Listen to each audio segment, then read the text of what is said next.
Hello everyone, welcome back. Welcome back to Elden Ring. Hope you're all well.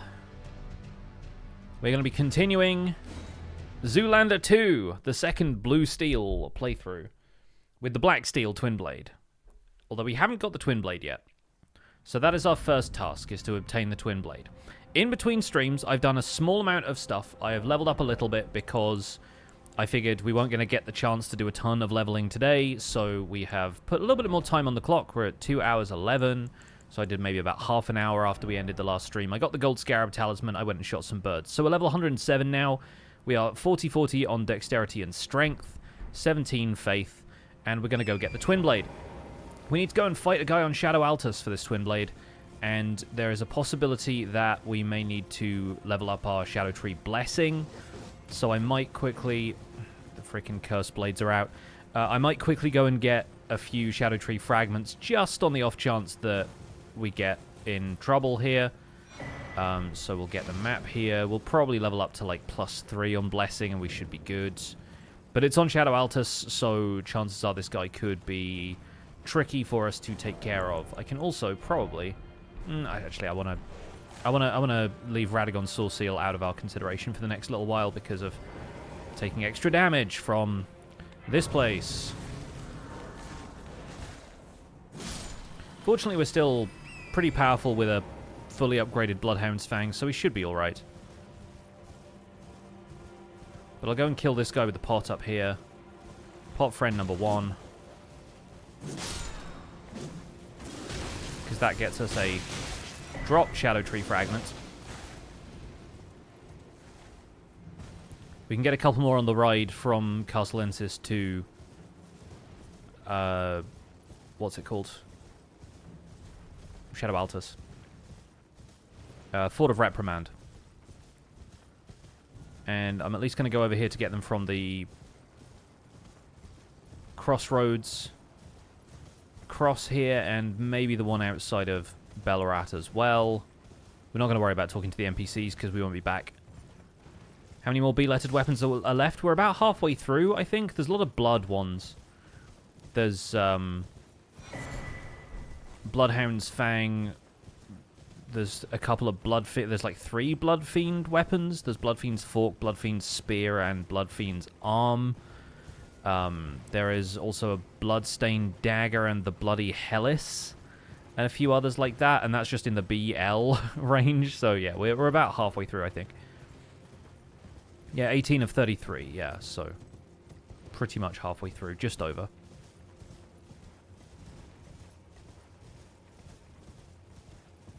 So we'll get this, and then we'll tag the Grace here just in case it behooves us to go up to the top of the plateau there. Yeah, it's probably fair enough if we just run back. So yeah, the place we get the Black Steel Twinblade from, it's a drop from one of the guards in a camp near Morth Ruins, basically between Morth Ruins and the Shadow Altus Cross. So we should be able to get there with relative ease, not have to fight any bosses, and it just means we have to fight the guy who's going to drop it for us. But I think it's a guaranteed drop. As far as I'm aware, it's a guaranteed drop.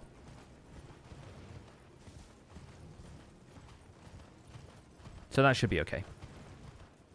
And then we need to figure out what the heck we're doing with the build for this. But I think it's going to be probably multi-hit, so we'll go and get Millicent's Prosthesis.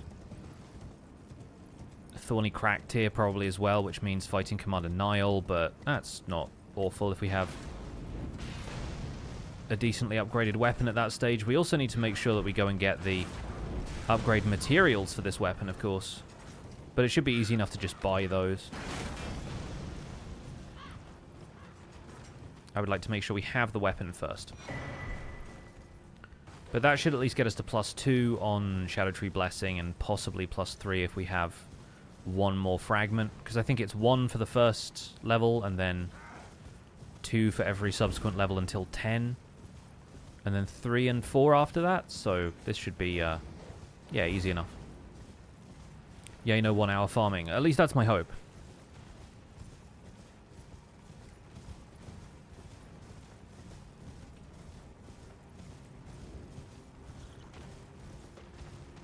Can at least take a sip of tea whilst we're on the way. And the good news is we have Mohg's Shackle, so it should be nice and easy to ascend the Spirit Spring. Going for a stroll, yeah. Gonna have a quick shufty at the valleys.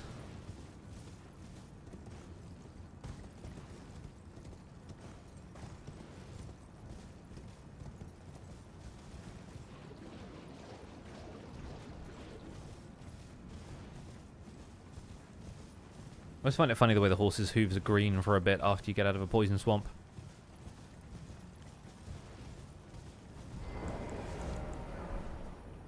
Oh, I do still have that equipped, okay. And up we go! The DLC Spirit Springs are, like, a little bit ridiculous.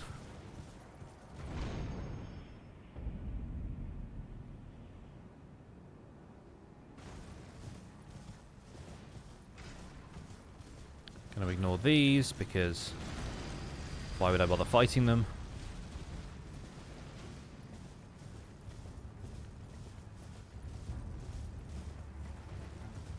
I'm only going to grab this Grace in case, for whatever reason, something goes wrong with the Ghost Flame Dragon out here and we get clattered.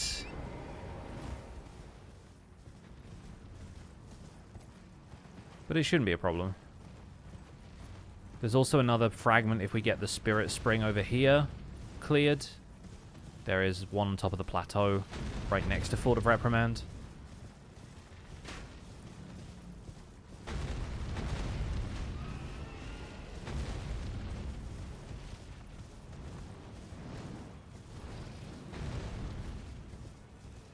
Right, we're in the clear. Morthrune's Cross should have a fragment for us, and that should get us to +3, which means we should have a slightly easier time both resisting and dealing damage as we go and attack the knight in the camp over there. At least I'm fairly certain this is where it is.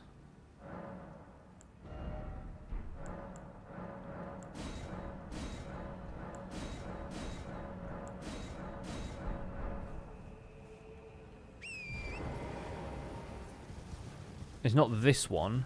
It's near the Church of the Crusade, where you can fight what's-his-face? Queequeg? Not Queequeg. Queeline, I think is his name. Nope.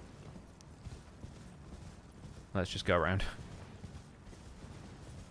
But it's like up there on the cliff top. Is where this camp is. It's like north of the church.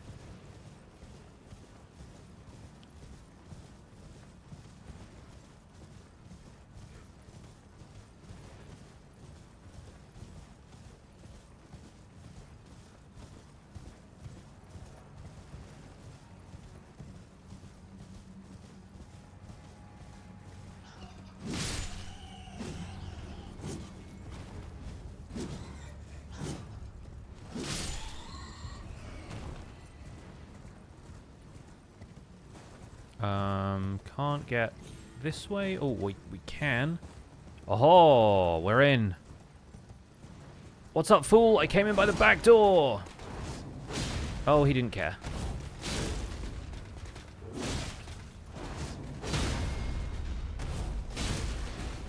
And this should be it. Yeah! And a great bow for our trouble. Well, that is the Black Steel Twinblade all taken care of. Now all we got to do is get to a range where we can teleport away and return to the base game. GG easy. Didn't even need to worry about the fragments, although we need to figure out how we're going to infuse this. I was thinking quality, just because we've leveled strength and dex pretty evenly. But I need to come to a sound conclusion on that. As far as upgrade materials for this thing goes, we do not have many. So I think we'll go and fight the Crystalian to get the stuff we need. This is my first time talking to Hugh. So we can level this once, go fight the Crystalian, and then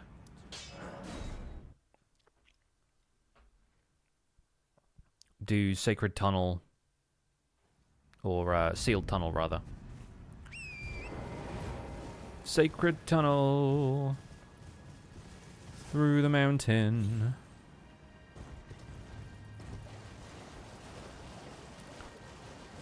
And then after we've got it at least to like plus 12, then we'll go and do a bit of the setup for making this thing a good and useful weapon.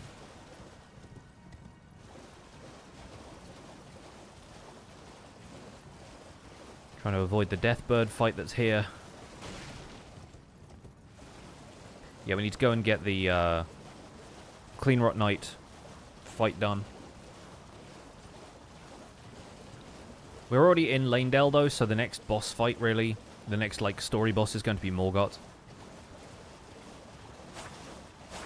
I need to get used to Twinblades. I've never really used them.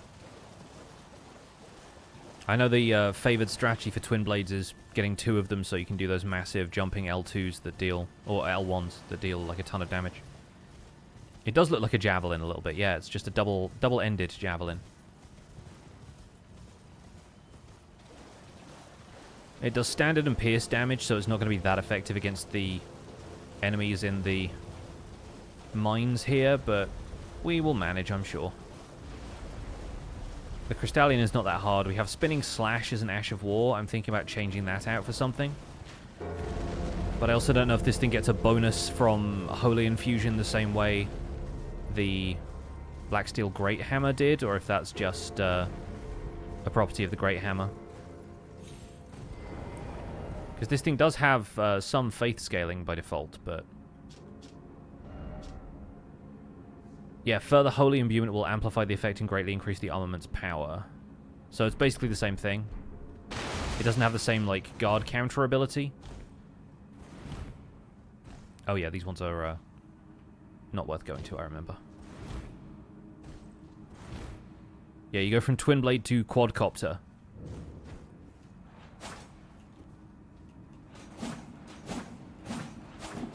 It's fast, though, and that's really where I think the multi-hit talismans are going to be super effective.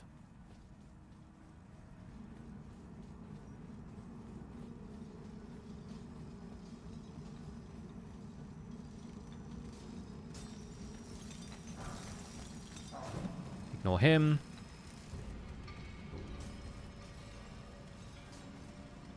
We're going full Darth Maul with this.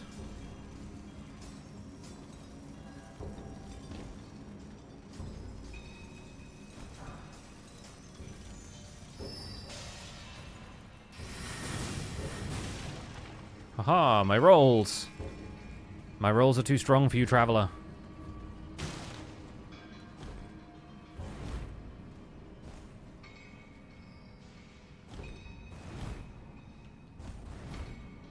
Nice.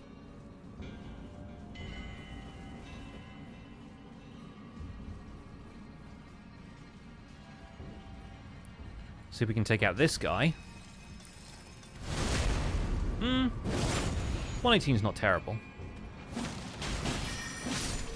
Yeah, and it does multiple hits with that. Like, the animation definitely does, like, a couple of swoopy multi-hit situations, right? That's definitely gonna give us some benefit from the winged sword and prosthesis. Thorny Cracked here.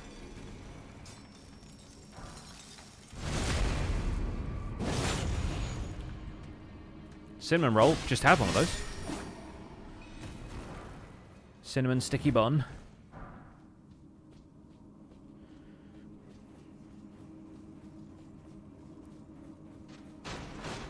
Ignore these guys. I think there's like one smithing stone in one of the side tunnels there. Not really worth getting when we're just going to buy them later. Save us maybe 1,200 runes.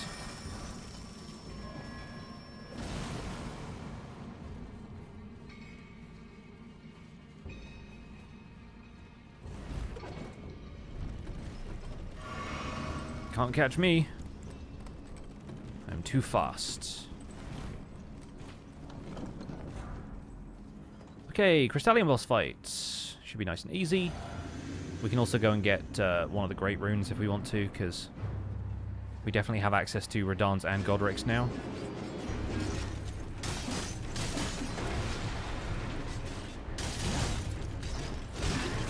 Wasn't aware the heavy was a multi-hit as well. That's quite nice.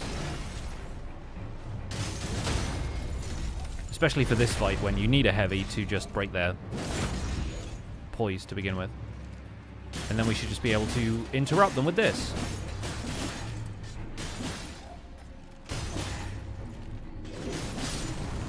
Pretty good. Yeah, never really messed with the Twinblade before. Looking forward to seeing how this goes.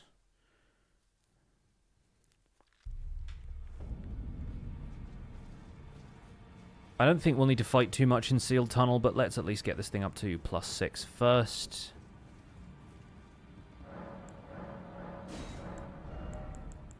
So we'll need 8 of those to get us up to 10, and then 5 of them. I think I already have some 3s from exploring Liurnia the first time, so we might be able to get beyond +6. Need to do a Twinblade run, might reroll a randomizer to start with one, sure. And then the one that picks is like Euphoria from the DLC that you have to do like a ton of parkour to get hold of. Oh yeah, okay, we're like up +8 already, that's good. So I don't think I have any smithing 4s, so we'll need to buy most of them. But then that'll get us through Morgott. We could also maybe go and do Selia Crystal Tunnel to get a few 5s. The cool ones are so deep into the game, I'd rather just have it at the start. Yeah, I mean, randomizer will do that for you, I guess. The thing is, they all seem to have fairly high stat requirements, and your starting stats aren't always enough to give you, like, the dex that Twinblades need, but this thing is, like, 18 strength, 15 dex. I don't think there's many starting classes that have 15 dex and 13 faith. Like, I don't think the samurai starts with particularly high faith. I don't think the confessor starts with that high dex.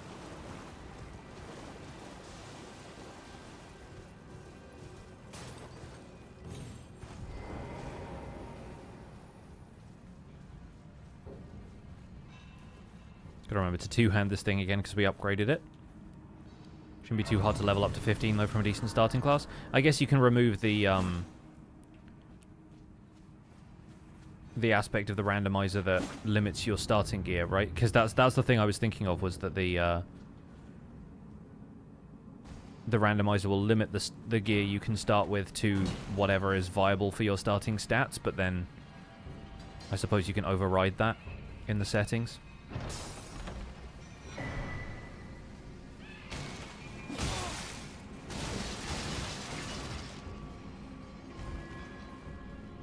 Yeah, you can turn it off, yeah. Yeah, I think I saw that and I was like, no, how about we don't? But then the randomizer I did was blessed anyway, so I was pretty happy with it overall.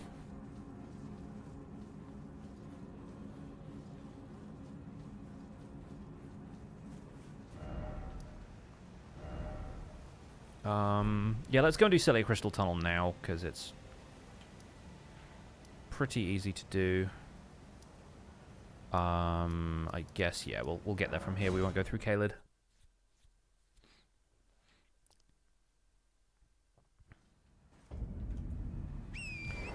In fact, there is another Twinblade that's in the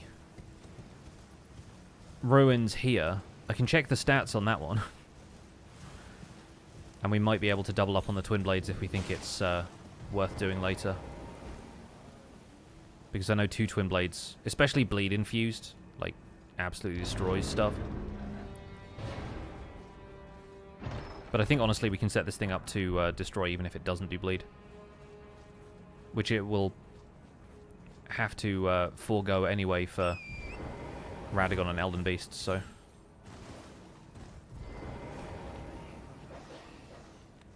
We don't need bleed. It's a crutch.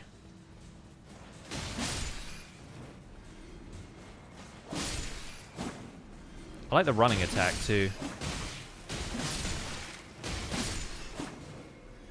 Pretty good. Obviously, these are Limgrave rats, but... the agility is the important thing here.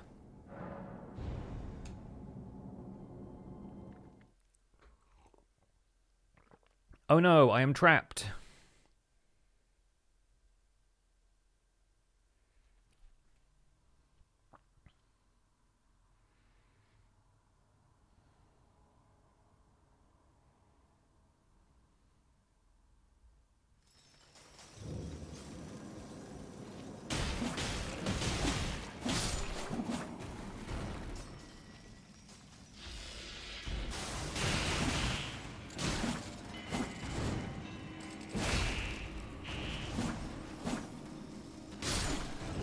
I become a helicopter to deal with this guy.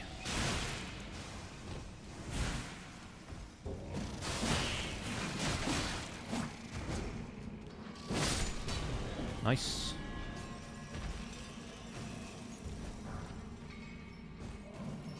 Why did they put this so far up the slope? It's so annoying to get to. Where did I go? You can't find me. I think with it upgraded this far, we should hopefully be able to beat the Fallingstar beast as well. Oh, that guy's got glowing eyes. Normally I wouldn't bother fighting him, but he's got glowing eyes. I thought we were going to get a backstab. Tragically not. Okay, 1300's okay. Swoosh.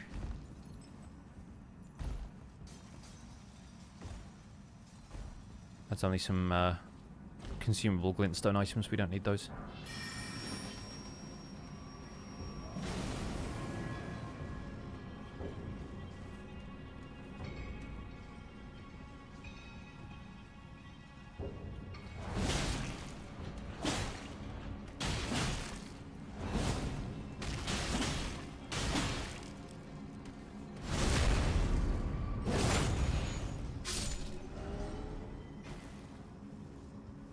People who leave messages right in front of ladders like this.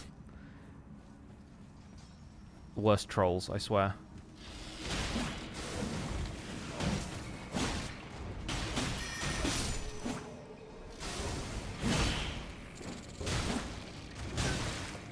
Even the jump attack on this thing, even though it's a single hit, is not too bad.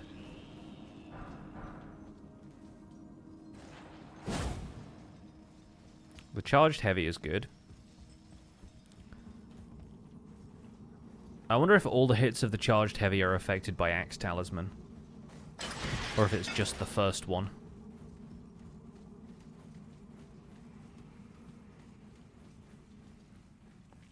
That'd be worth knowing.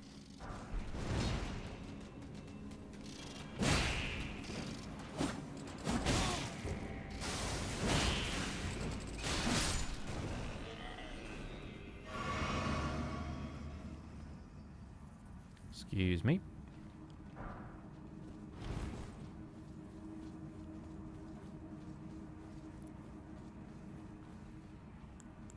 That one buggy ladder in one of the mines, the prompt to climb it seems out of place. The messages there are extra annoying. Yeah, that's in Sealed Tunnel. It's the one after the bit where you have to get the Abductor Virgin to smash a statue.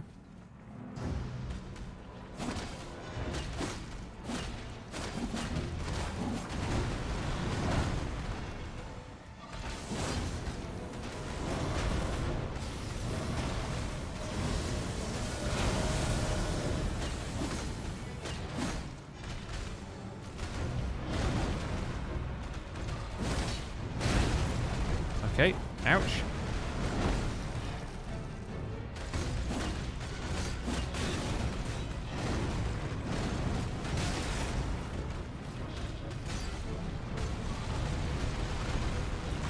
I was considering putting Stormcaller on the Twinblade for this fight. Not specifically this one, but like the Fallingstar beasts in general.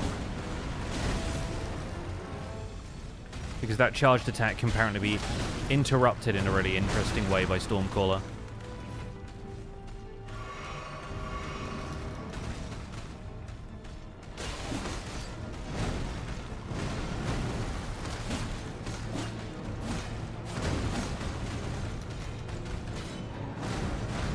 Okay, we're getting good value out of Ritual Sword here, at least.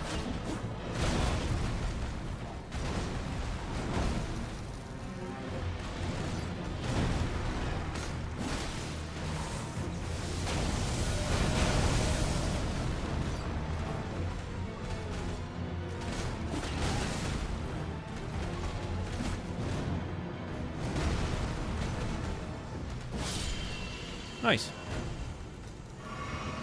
And that'll get us some 7s for later.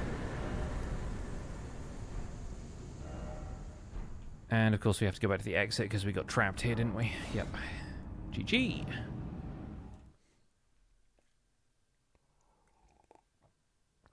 While we're here, we'll go to Gowrie and we'll get Millicent's quest started.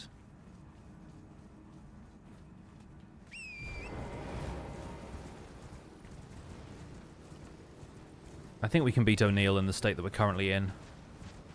We want to get Millicent's prosthesis, so that is certainly going to be part of it.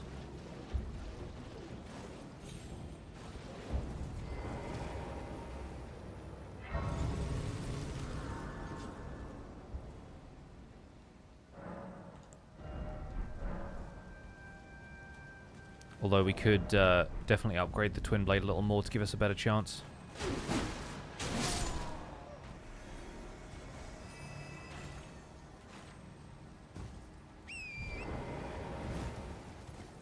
I'll happily take an easier time.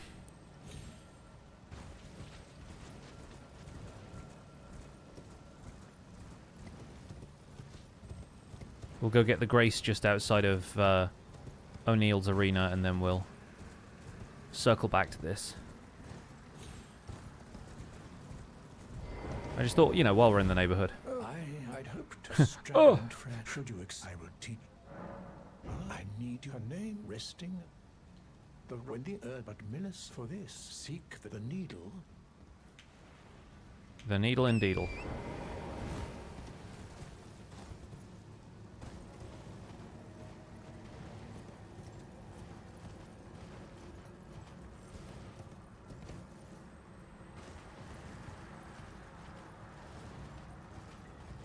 So there's a Grace over here, I believe. Right by the area where everybody cheeses O'Neill by having him walk into these.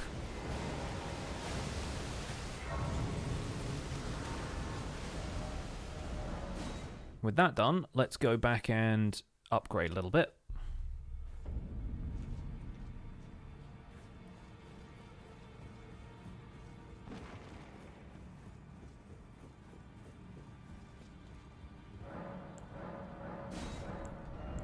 So we'll need to buy 2 of these and 12 of those.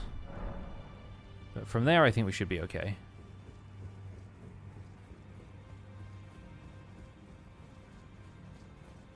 It's everyone's favorite Elden Ring character. I love Morgott. I think Morgott's honestly one of mine. Yeah. So let's Ash of War. Stormcaller makes it quality. And we're going from D scaling to C scaling, which is going to up to B by the time we've fully upgraded this thing. I honestly want to use Stormcaller just a little bit. But then, as far as other ashes that could go on this, we could go ham and do whatever we want with it, really. Oh, I didn't. I'll be doing much. Just lay out. Consider my arms laid out. Although I do need to probably sell some of the massive runes that we have.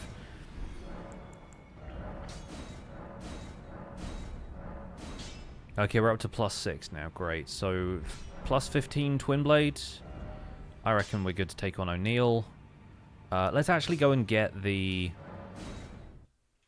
started. Let's get the talisman started for this. Let's get the winged sword insignia at least. Yeah, Morgott's one of my favorite characters. I think the lore for Radagon is just ridiculous.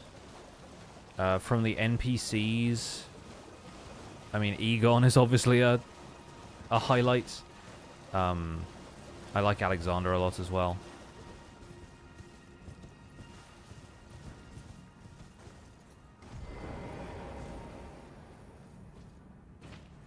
Sorry, it's going to be a little dark in some sections of this.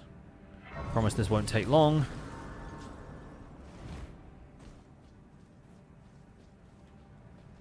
Oh yeah, we can go around the outside of this instead of through the poison bit.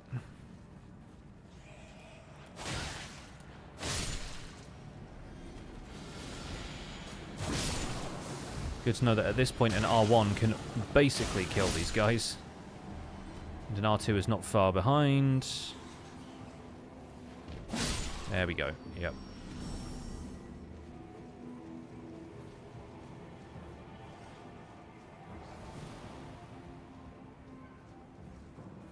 Got pretty high poison resistance with this armor.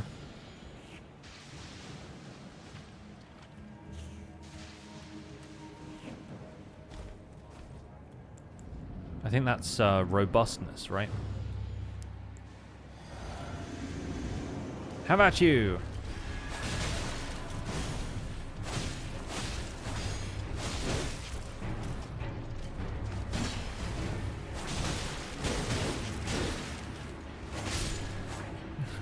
Didn't even really need to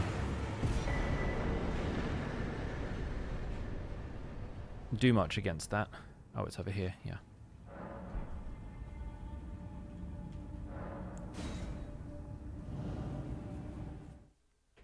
Keep forgetting characters, but Elden Beast is pretty because it looks like they made the models raking into the glowy parts, yeah.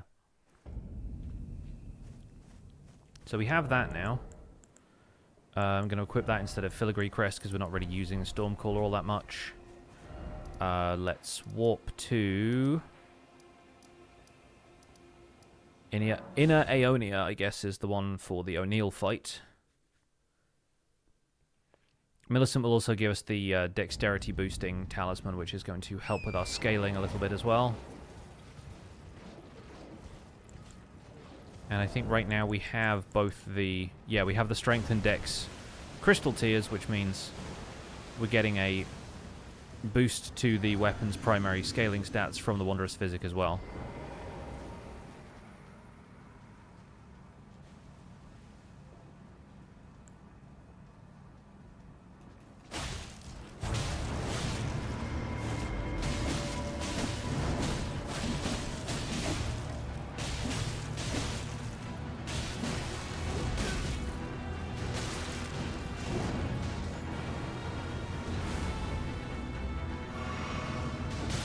Dang it, I was healing for Ritual Sword Talisman and then a guy immediately came up and hit me.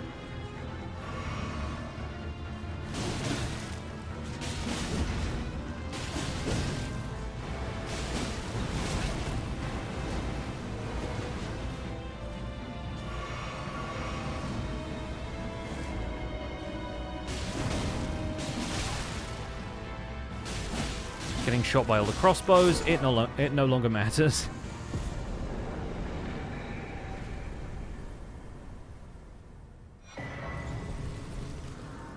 That commander was standard. Commander standard gives you a really solid buff too. The only problem with that is it takes a lot of stamina to hold along with the rest of your equipment typically. So like if I equip this now, I'm definitely oh wait, no, I am a medium load. Interesting. So if we...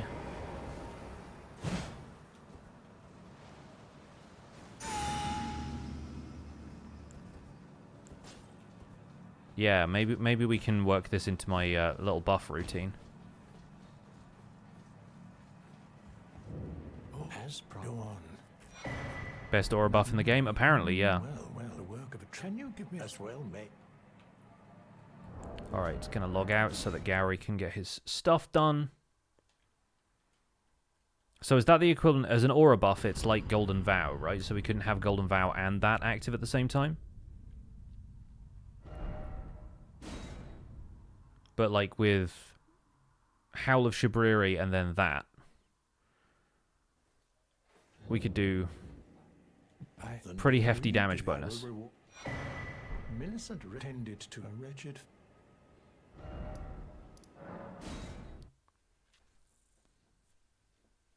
We'll see. We'll see how this goes. Well, my flesh, it is a curse. You to quell, but never mind. I would rather than some. Would you mind? Avert your eyes, chat. It's over. Never mind.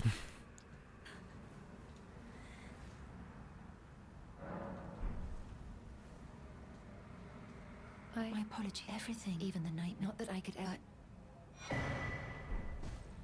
I'm with the needle. My destiny. It's all thanks. My name is Miller. Alright, Millicent's on her way. We rest here so she leaves. And then probably walk back down the cliff.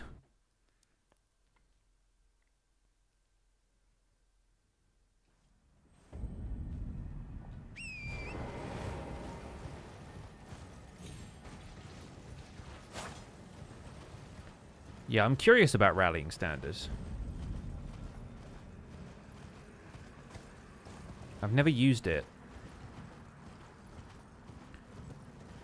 What exactly happened to this world, though? Oh, that's a complicated question. Oh, something. So I just thought I've only perhaps. Well, I must. Just gonna quit out again so that Gary returns. So, like, what happened to the lands between in general? It's really odd. It's this kind of, like, strange limbo sort of place, which is home to a variety of things, but it seems like a very transient place. Like, people come and go in a very mystical sense. What happened to Caelid specifically? Melania fought Radagon and unleashed the Scarlet Rot, which was, I guess, contained within her, sort of similar to the presence of an outer god.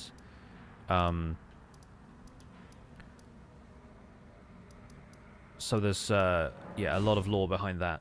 But Melania basically, yeah, did it to try and kill Radagon, and basically wiped out the entirety of Caelid as a place. In truth, the Scarlet as such, though rather than realize I could have. Now, after I should like. I think she's in the land.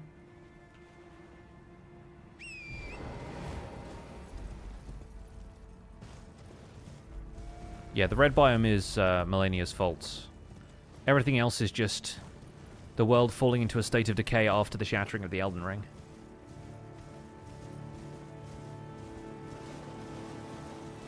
Is that the name of the lady who helps us burn the tree? No, that's Melina. The it's not necessarily you being hard at names, it's the naming conventions in this game implying that everybody is connected by giving them incredibly similar names.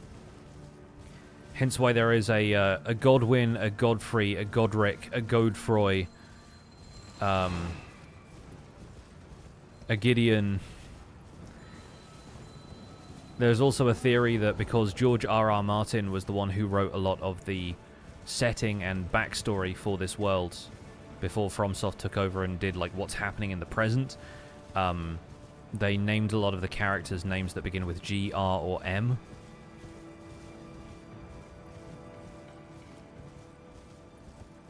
But yes, there is a Melina and a Melania, a Millicent, a Morgott, a Morgott, although technically they're the same person.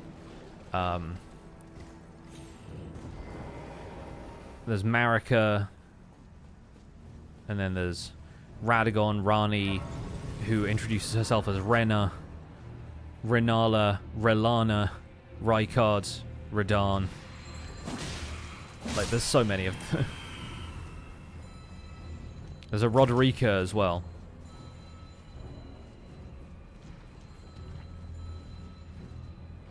And then some of them appear twice. And so you think you've fought Godfrey, but you haven't. Yeah, Morgott appears twice. Moog appears twice. All these fantasy names, but then also O'Neill. Yeah.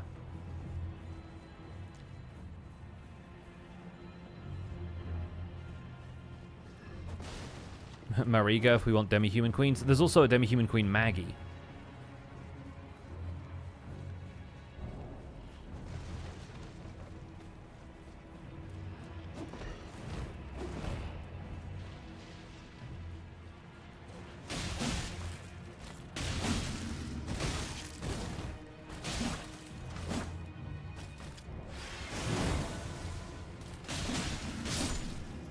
Okay, that's done.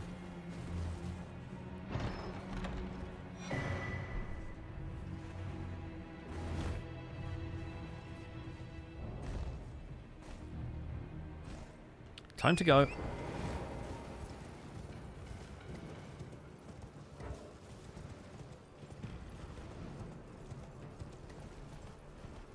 So Tolkien, Aragorn, Gandalf, Bilbo, Sauron, also Treebeard. Yeah, well. And because it's Tolkien, there are like 7 different names for things. Also, Treebeard is named after the forest that he lives in. And technically it's his forest or whatever, so there's like, there's so much stuff going on. So much stuff.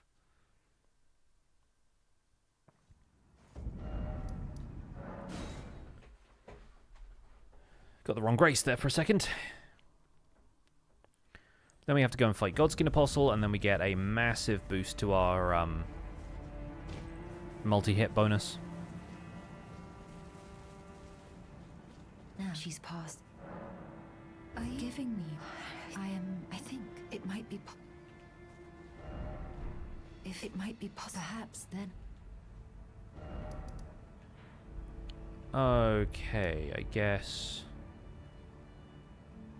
We don't really have a great option for Grace near the Windmill village, so let's take Rampart side path and just ride north.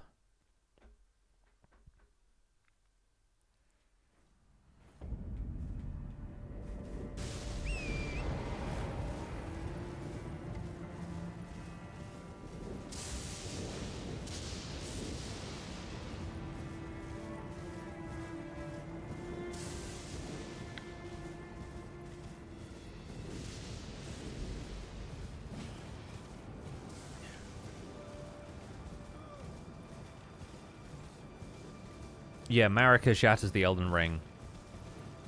Melania is one of Marika's children. Basically, all of the demigods are Marika's children. Or Radagon's children, but sort of the same thing. What's up, Pidgey? Welcome in. We're on our Elden Ring kick right now. We're going through the game with the Black Steel Twinblade, which we just got from the DLC. And provided that the trebuchets let me, I will hopefully finishing the game with this weapon today.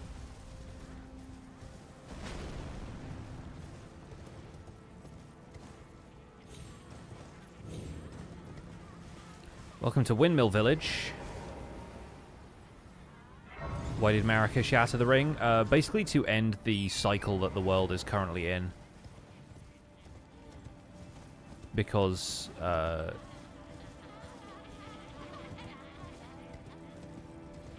everybody is real sad.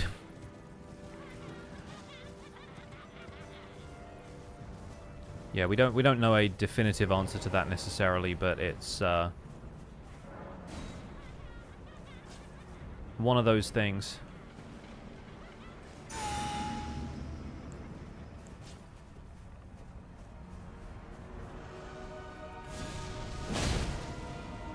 Oh, that's huge, actually, yeah. Ow.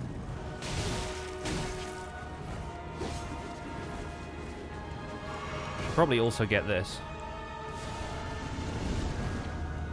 Get him, Millicent!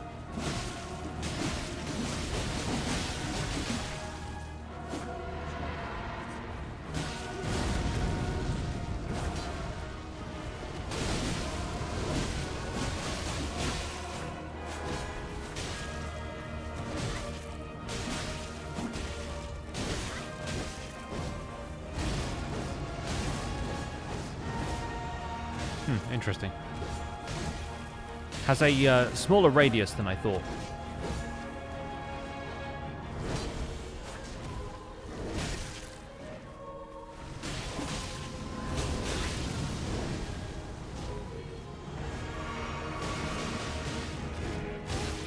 Ow.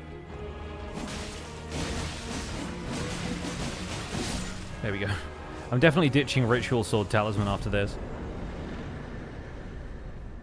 I'm also going to start putting points into Faith so that maybe I can end up using Howl of Shabriri as well. But that's going to require 30-something Faith, I think. Why are you doing this? Now I'm forced to my hand. I did not Sorry, Millicent fans. acting like this, but I will not forget. Always getting the Prosthesis Talisman. So the thing with New Game runs is that it makes a lot of sense for you to get these two together. And doing Rotten Winged Sword means going all the way to the end of the Halic tree, basically. So it's going to be much more beneficial for us to do this.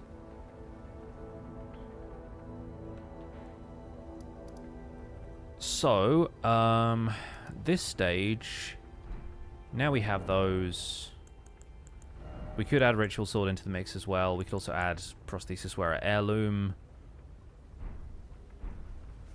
I think we'll go and get... do we want Godric's or do we want Radagon's? I think maybe we want Godric's just for the extra Faith boost. So we'll go and get Godric's Great Rune activated. Go fight Morgott. And continue our quest from there.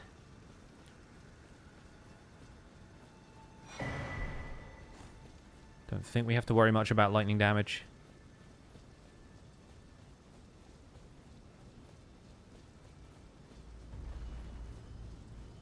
Not making a Faith build out of the Twinblade. I think I'm using Faith for buffs, but the Twinblade doesn't scale super heavily with Faith.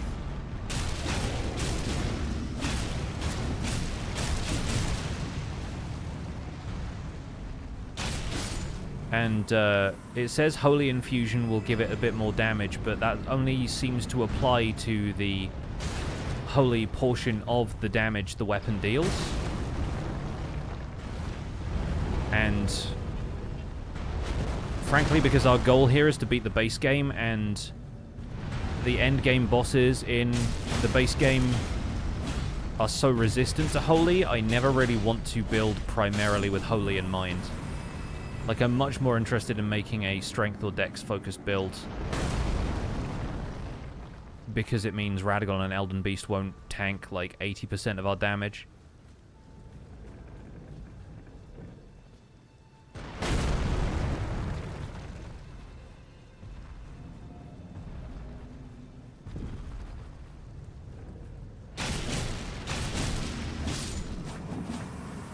So glad Holy Damage got redeemed in the DLC, yeah.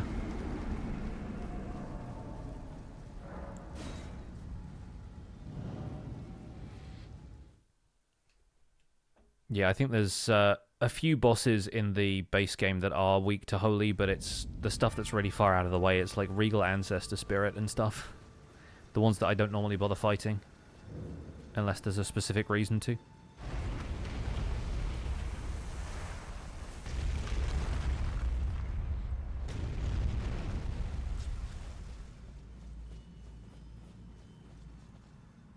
Alrighty. Up to the top of here for Godric's Great Rune, and then back to Lanedale for Godfrey and Morgott. We will have to go and fight Commander Niall so we can get to the Thorny Crack tier, which means we'll also have to go and do Albinoric Village and Omen Killer.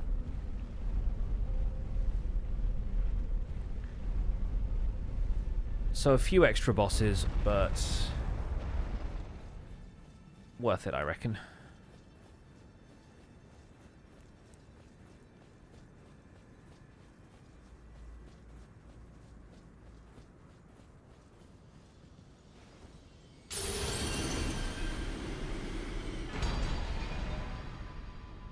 Right.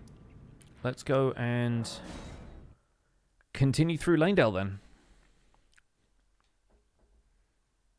Elden Ring looks so good. It really does, yeah. The art design in this game is forever spectacular.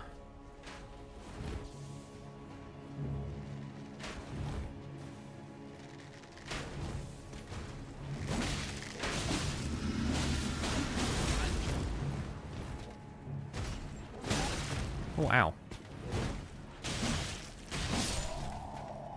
Okay, so yeah, reminder, Dex weapon.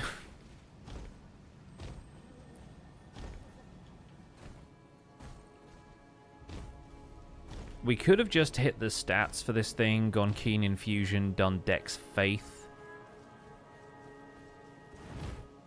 And already have had the stats for Howl of Shabriri. Doing that now would mean going and fighting Renala so that we could respec, and I'm kind of okay with this being a quality weapon.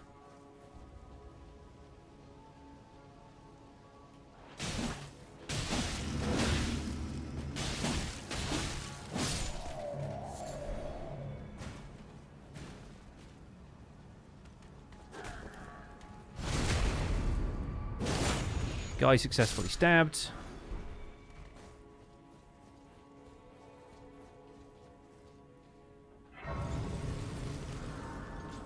Hope there'll be good sales. Yeah, I imagine this will go on sale around the summer window because Elden Ring Night Rain is coming out. So yeah, we have 45 decks because of the prosthesis. So we'll keep Strength Not and we'll keep Faith Not. I think at this point we can probably throw this on here, and can we use it? I guess I don't have a Sacred Seal. Can we use it with the Great Rune?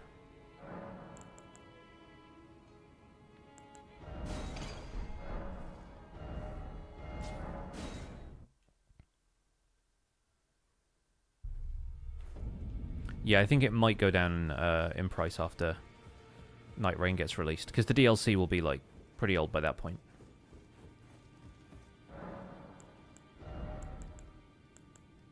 We'll just get the Finger Seal because it's low stats.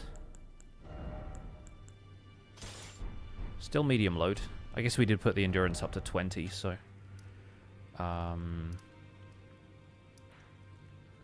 West Capital Ramparts. And let's see if we can get ourselves up to a point where we can use Howl of Shabriri.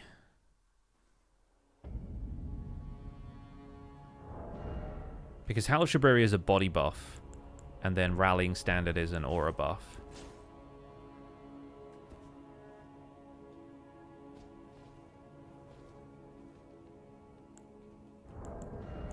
Rune Arc.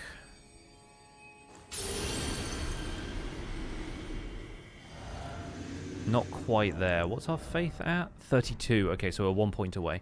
We can easily get that. I've got loads of runes.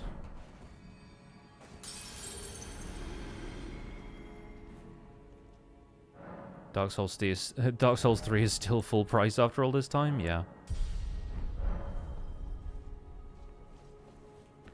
Okay, I think we're ready. We don't have any golden seeds right now, so I'm not going to bother getting this one.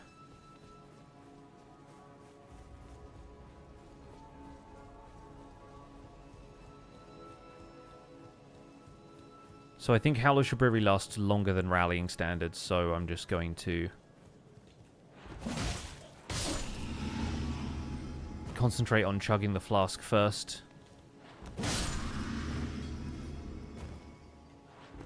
Use Howl of Shabriri, then Rallying Standard, then go in and fight.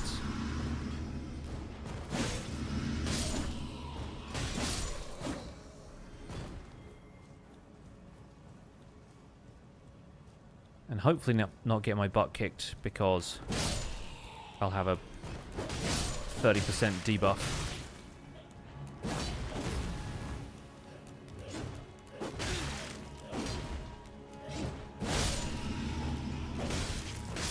Almost got the double.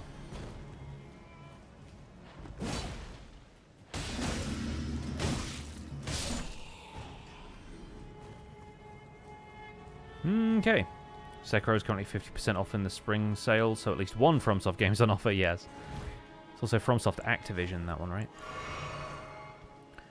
Okay, so here's our new buff routine. We got this, that.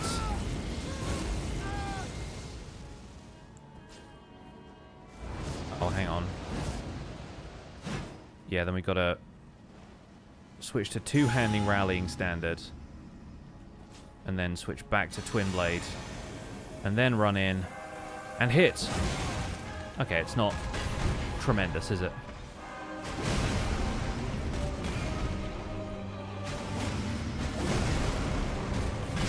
And yeah, I'm getting a little extra damage.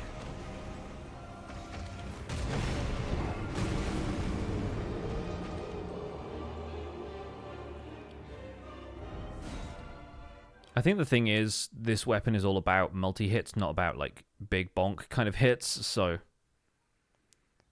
It's good damage, but you've got to be picking your openings with an opponent like Godfrey. And I also don't want to sacrifice too many rune arcs to this, so let's give it one more go.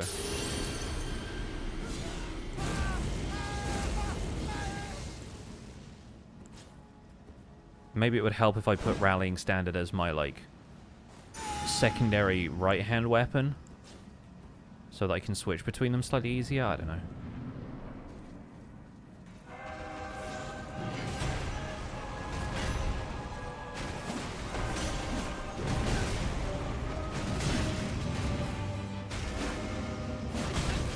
Help, I'm in a corner. I'm in a corner with Godfrey, the first Elden Lord.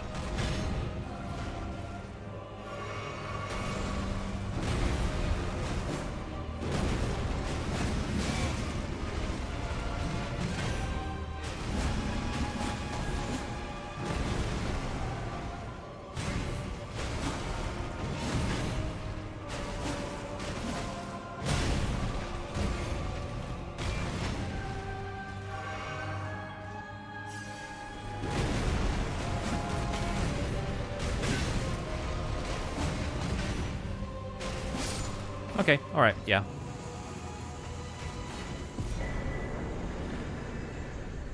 Don't know if we kept all of the buffs through that, but hey, doesn't matter. Let's continue putting points into Faith so that we can maybe forego Godric's Great Rune later. Let's try putting Rallying Standard on here instead, because then if we switch this, yeah. We can do Howl of Shabriri, then Rallying Standard, then just switch in two-hand. I feel like that feels better to me. Okay. Doable, doable, doable. Let's go fight Morgott. And then we should have access to mountaintops, which means getting this thing up to full plus 18. And then 19, considering we have the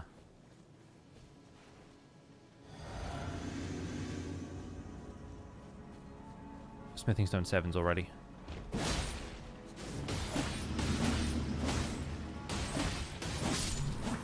Yeah, the damage builds on this really fast, which is great. Even better once we have Thorny Cracked here. Yes, Morgott is up next.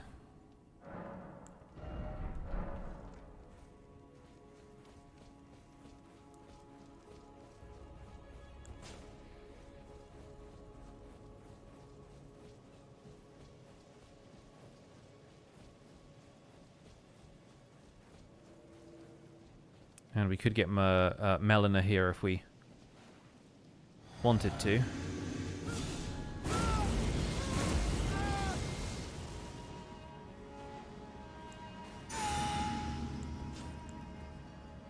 Okay, that seems like a reasonable buff routine. We'll see. Morgott, it's been a while. Graceless, tarnished.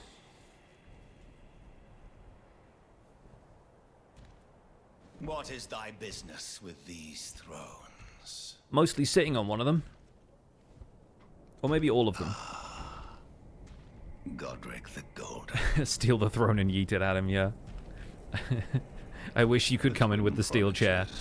Mikola and Melania. Put him through a table.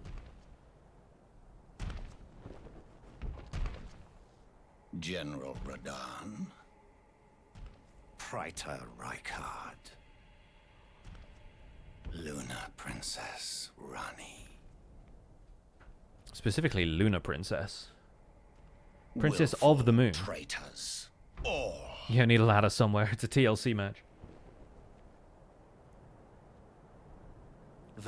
The ladders are everywhere else in this game. That one ladder in the Halig tree. Radagon could probably fit one toe on his throne at the moment. The thing is, he doesn't have feet. So,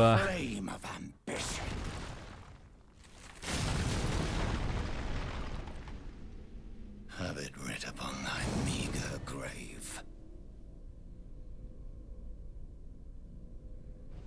Felled by King Morgott, last of all kings. we've also seen what Fire Giant does in this arena, and yeah, he also can't get a foot on here. Oh. Kind of botched that.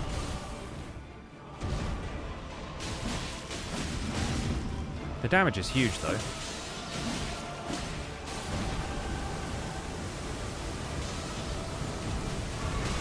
Okay, I chose the wrong time to drink, but never mind.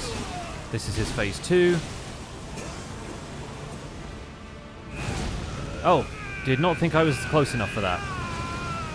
And now I'm getting tossed around, so... The thrones, stained by my curse, such shame I cannot bear.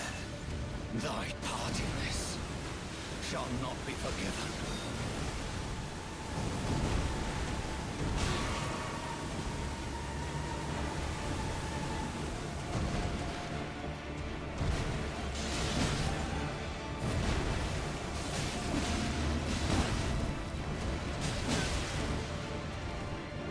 Alright, one more heal and... Oh no, we got grabbed. I was going to say dodge the grab, and then I didn't dodge the grab, so...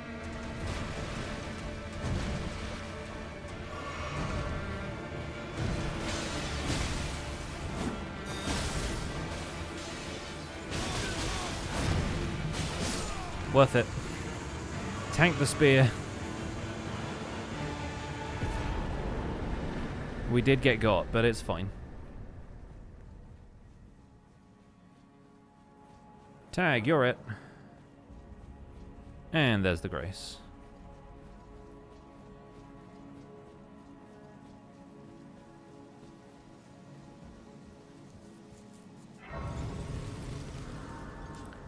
We'll be back to see one last glimpse at Morgott in the Godfrey cutscene, and then...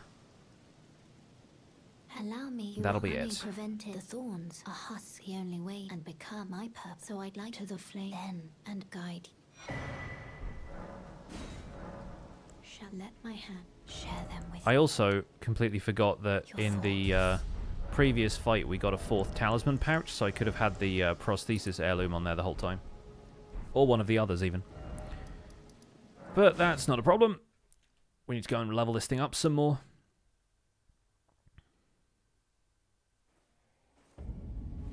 Out we go!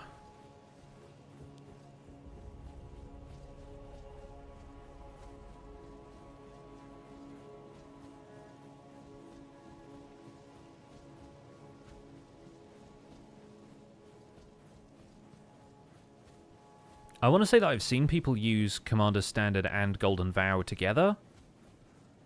I'm not certain if that's because it's a weapon exclusive buff, and some of those, like if they're Ashes of War, you can use as many of them as you want or something.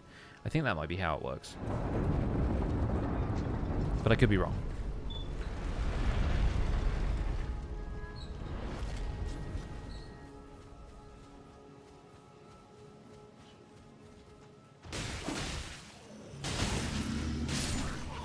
Just saying, if it's worth us going to get Golden Vow, then we can. Seen people use so many buffs that just cancel each other. We could give it a try. We could test it.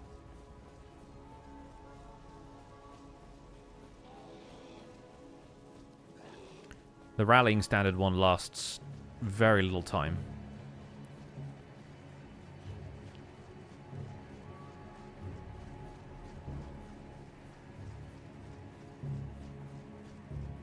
And Golden Vow would last a little bit longer. No lift friend today. No lift friend.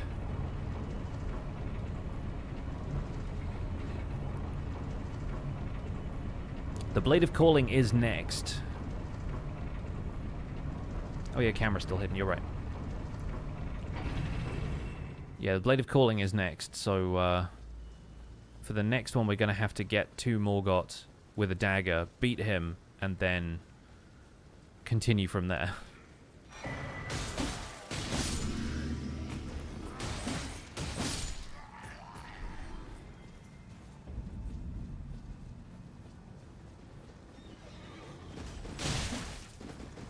You missed.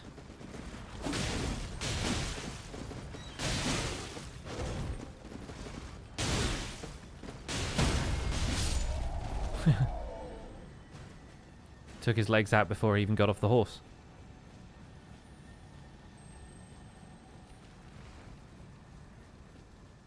It's like a pair of eyes. Creepy eyes.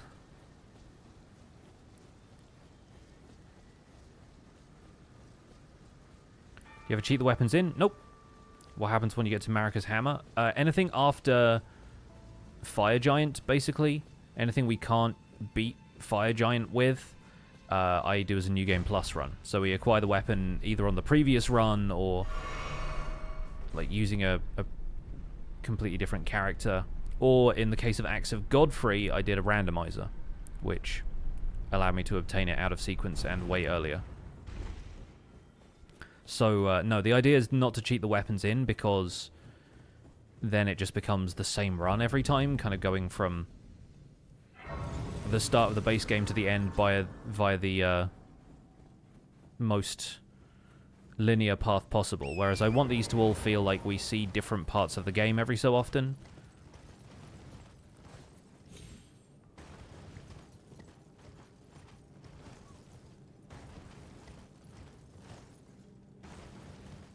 And also doing New Game Plus runs is kind of fun because it's way quicker. You don't have to do all of the leveling in between. You just go through, beat a bunch of bosses, and it's super fun.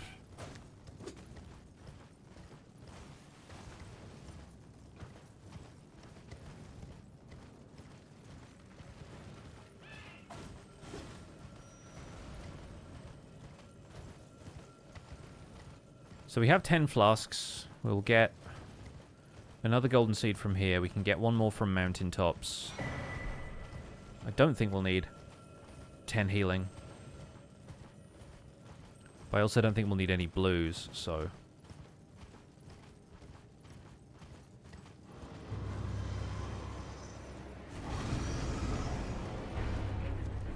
I wonder if there's an Ash of War that would make this thing better. If we put, like, Sacred Blade on it or something like that, it'd boost the holy damage, but again, that's not the most helpful thing for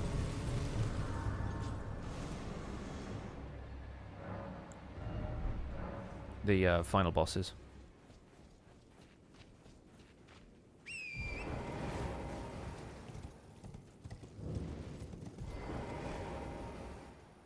Right, before we do Fire Giant, we're actually going to go and do the Snowfields. So we'll grab the map and the grace here, get the bell bearing.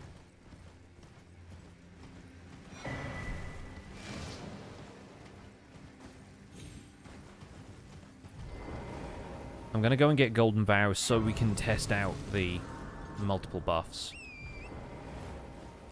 We'll fight Omen Killer, we'll do Castle Soul, go and get the Thorny Crack tier for the Mixed Physic, and then we'll go and fight Fire Giant.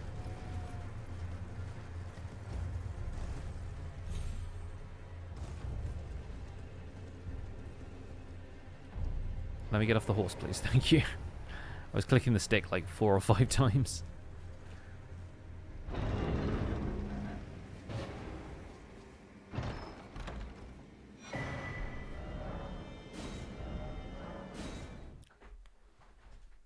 Got loads of runes saved up that we can use to buy all of the smithing stones, so we do not have a problem right now. Oh, whatever that was, it exploded. Handful of Gideon's books, probably. Offer bell bearing. We just need the 6s. We need 11 of those. Should be able to get 3 levels out of the runes that we have, plus whatever we got in smithing stone 7. No. Oh, don't pay me. Just lay out you.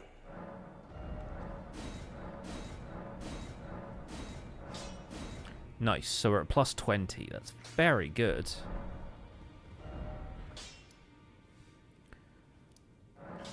Let's go and do Albinoric Village now. And then we can go straight back to Castle Sol. Probably skip the fight with Ensha entirely.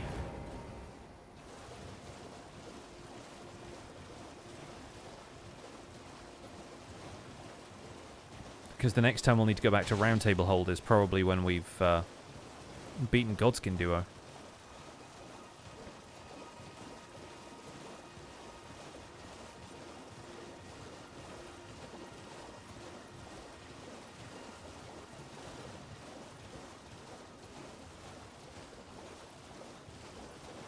Won't bother with this grace.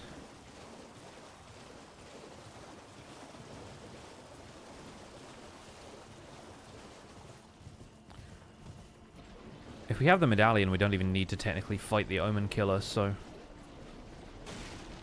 I probably won't bother. Not really worth it for the runes at this stage either, so... Where's the ramp? Oh, it's over here, right. Yeah. Alright, we're getting there. God, I love how picturesque some of this stuff is. Obviously, like, the bodies hanging are gruesome, but, like, the fog and the way the shots are, like, the scenery is composed. Somehow, even though the player is in charge of the camera, they still manage to make a lot of this look so... picturesque. Like, all of the framing of everything is so expertly done.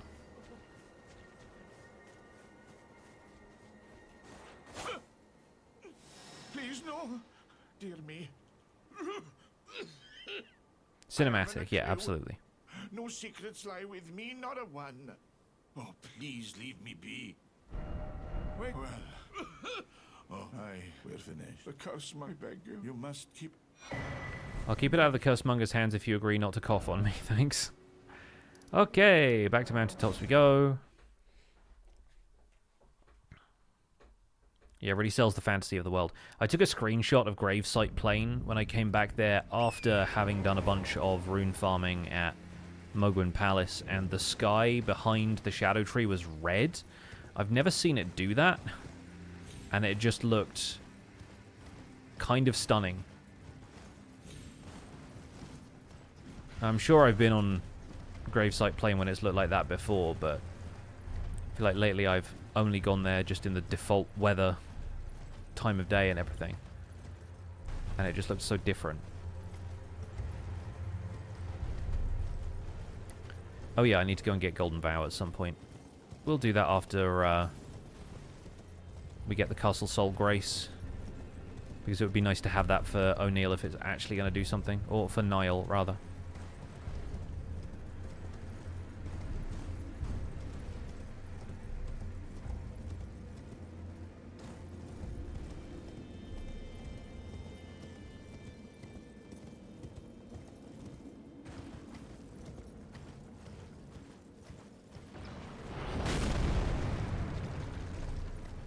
We're in the clear. We've done it.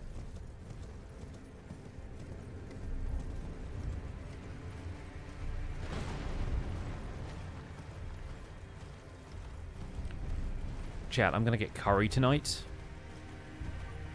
I am so looking forward to it. We were going to get one yesterday, but I got back from my Monster of the Week game too late, so I'm definitely ordering in tonight. What kind of curry? I tend to get a chicken pasanda, and the place down the end of the road does a lot of like Goan and Nepali specialties and stuff, so there's a couple of those that we go for.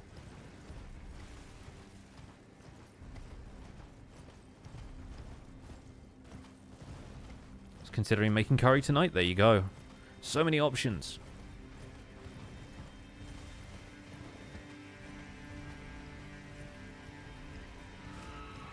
But yeah, we usually get sagaloo and a bunch of like extra stuff. Some naan.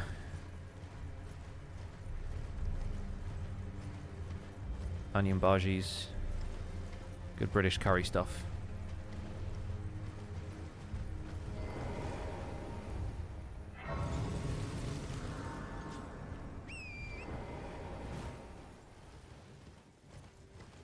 I ate curry tonight was awesome, but I eat curry every day, yeah.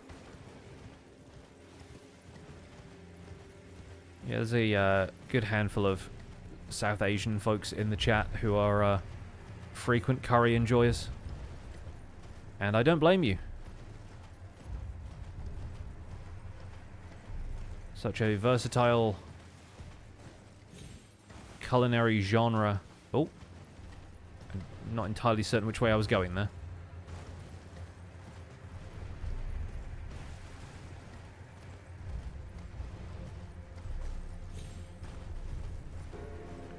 Can you get onto that tower? I don't think you can. There's a couple of ways of like shortcutting into Castle Sol from like a tree, I think, but I never know how to do it, so.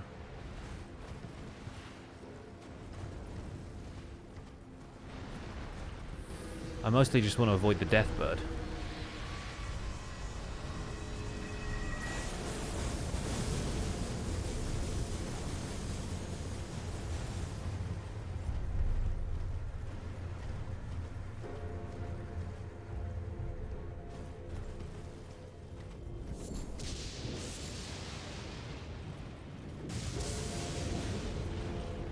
The Deathbirds are creepy. Mostly they're just an annoying fight. I rarely have such good frostbite resistance that the Ghost Flame enemies aren't too difficult. Right, now we have done that, we need to go and get Golden Vow, just so I can try it at least. And it's so easy to go and get Golden Vow, and we're going to have the faith for it, because we have enough faith for Howl of Shabriri, so.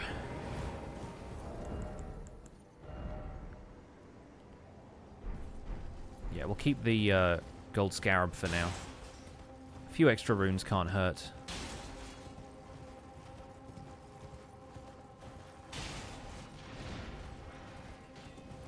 Oh, that's the other thing I sometimes get in Sealed Tunnel, is the extra gold pickled foulfoot that's there. But I'm not too worried about that this time.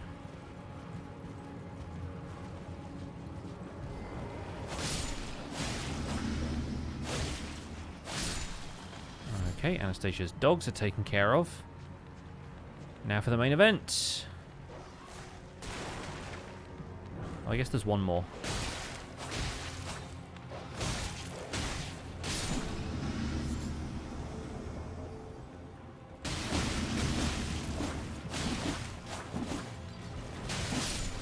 Get bullied.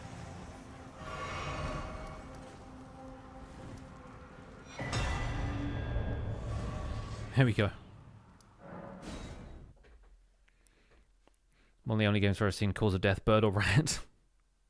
There's, I imagine a few games that have more lethal enemies like that, but yes. That was a weird noise. Howl of Shabriri, then Golden Vow? I can't remember which is longer. I think Golden Vow is shorter, but I could be wrong.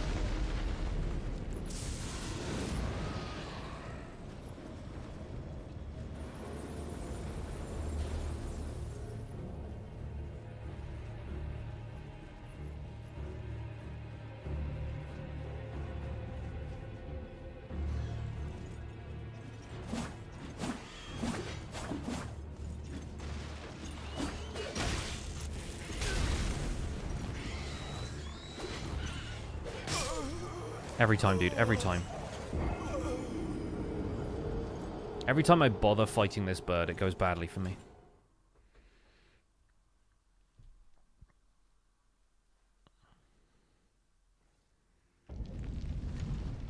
We're not going to bother with the rune arc until I'm right in front of the window.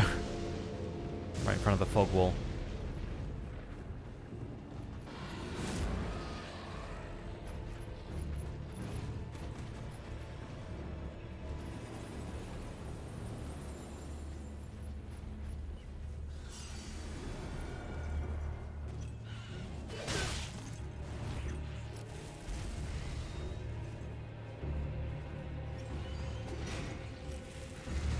The fact that it follows you into this room, and sometimes, like, over this balcony and stuff as well, it's just absurd. Frankly uncalled for. Even now it is just stuck up there, ready to mess with me.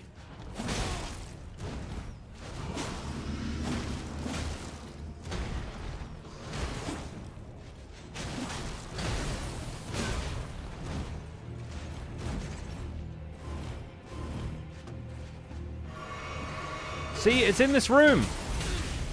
Why is the bird in the room? Anyway. This is why you don't fight stuff. This is why you see all of the good Dark Souls players just running past all the enemies. It's not even because it's unnecessary to fight them and it's beneath you. Half the time it's because you just die for no good reason. You get cornered by a guy, the camera smushes up against the wall, the bird flies in as backup, and you don't get to tag the grace.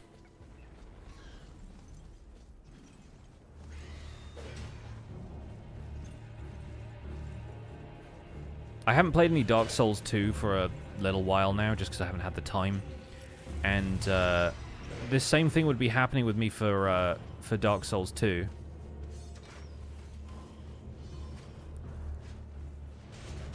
Because I'm still in the phase where I don't know exactly where I'm going, so I'm kind of blindly running around. Oh, you stupid message leavers!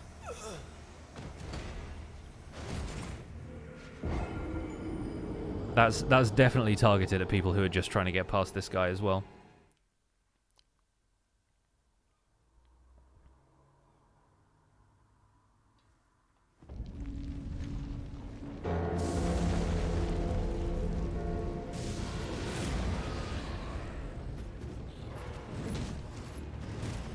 Could switch to offline mode. I could, but why bother?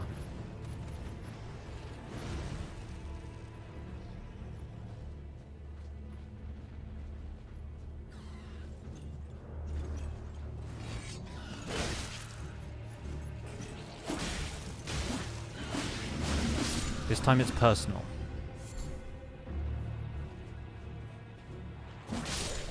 The wolves are getting it too, I don't care.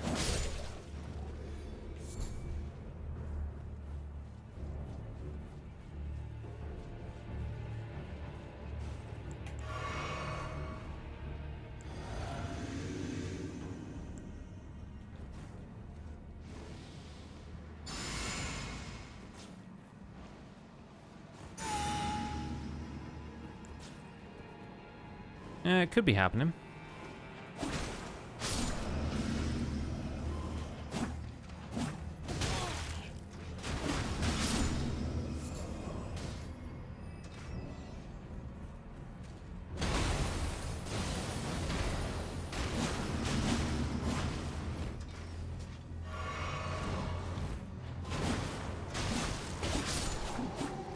Okay, worth.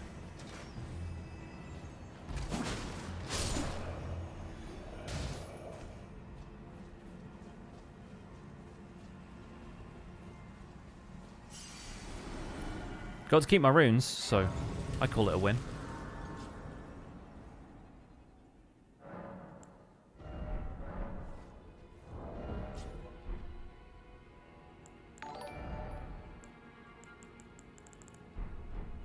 Dream96, thanks so much for the 49 months.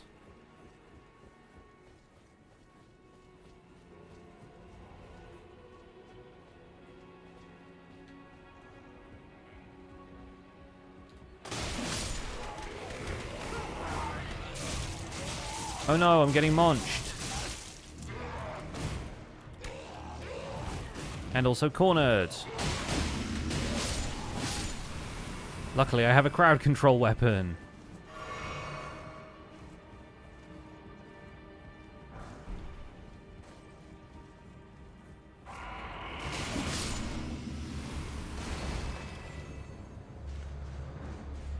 Okay, so this guy stays summoned in.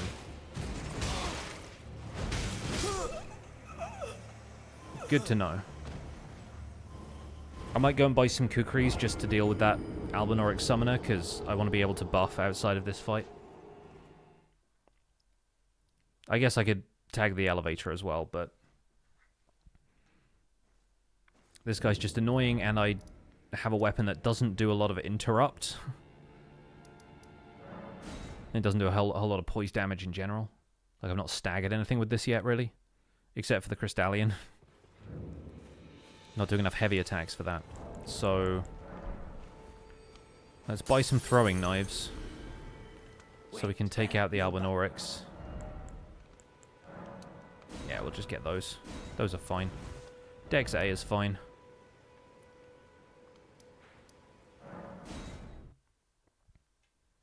Now I'm thinking how a crowd control run would go. I mean, depends entirely on people in chat, I think. There we go.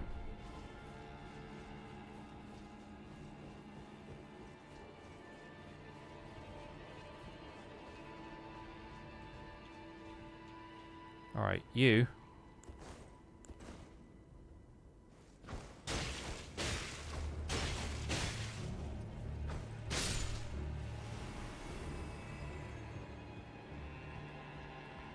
And you.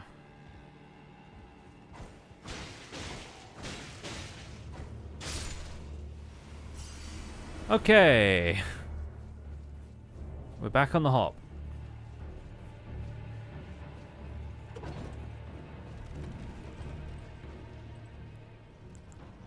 So, back to Great Rune.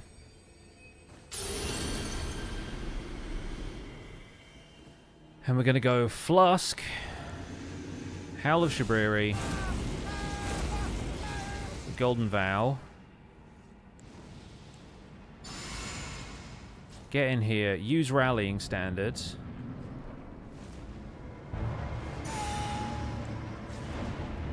Two hands, and go after this guy.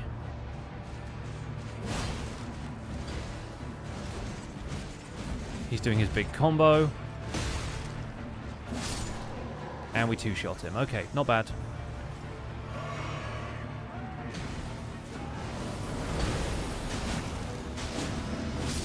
Good.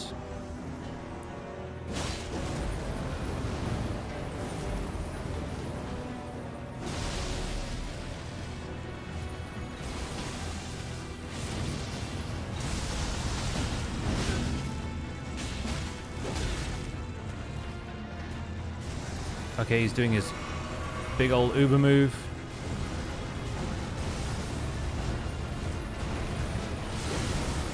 After which he becomes very vulnerable to this.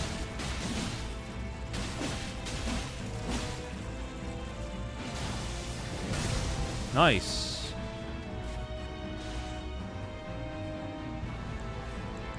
Not that we need it, I don't think, but...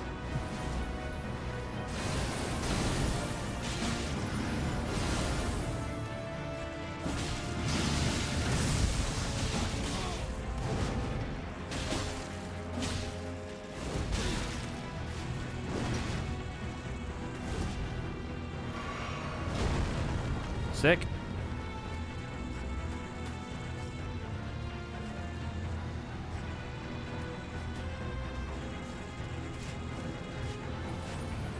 Yeah.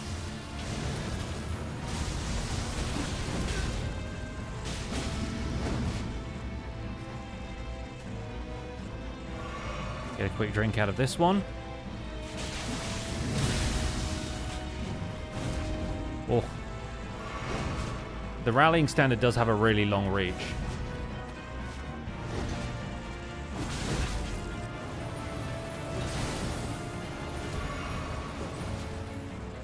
And the extra AoE there is a bit of a rough one.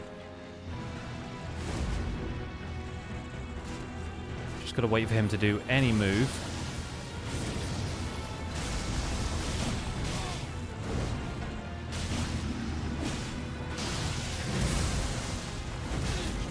Yeah. Yeah, the range on that is immense.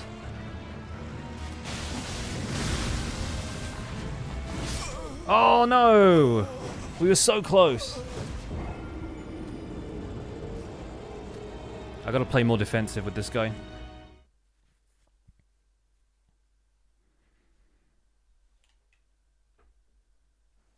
And the thing is, this is gatekeeping one of the things that's going to make this build even more busted, so we have to do it.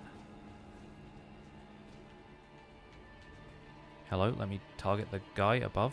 The guy I'm looking at. The guy, hello?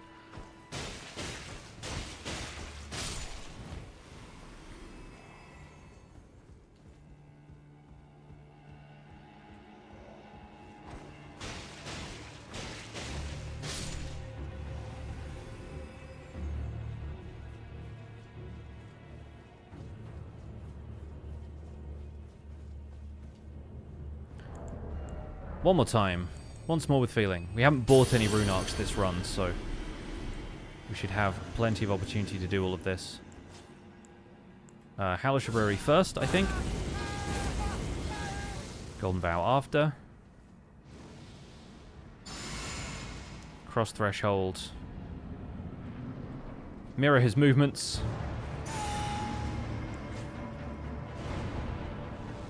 Target this guy first.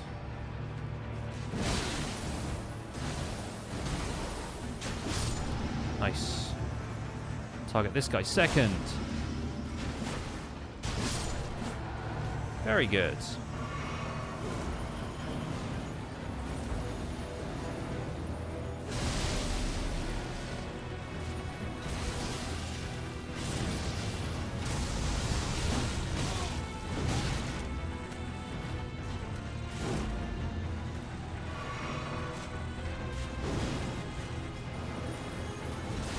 This is what I want him to do more frequently, because then I can come in and get a couple of quick hits.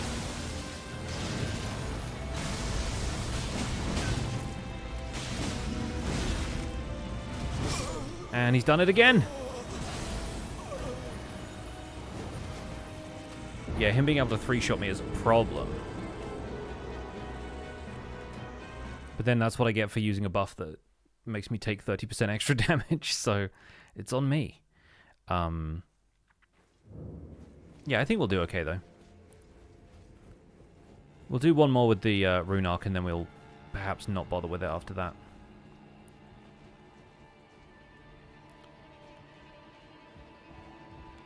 I want to say let's take out this guy with the jump attack again.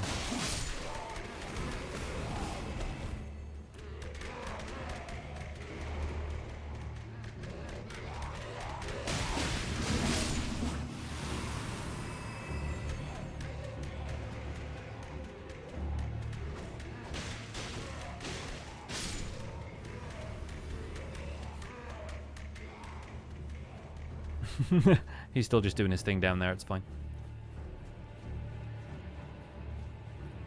Okay, this time.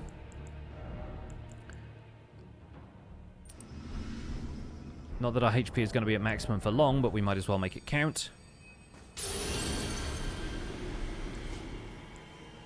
And Flask. Howl. Golden Vow.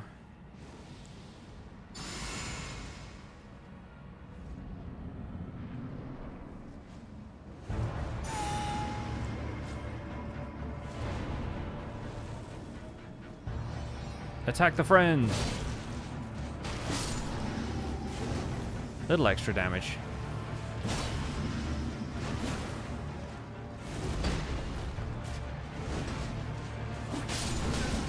Okay. There goes my ritual sword talisman bonus.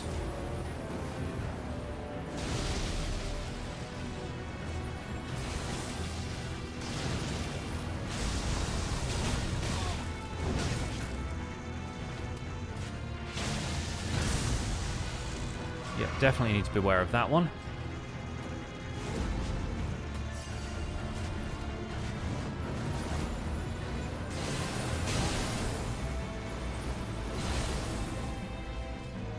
Okay, now we're back up to full health again. Bring it.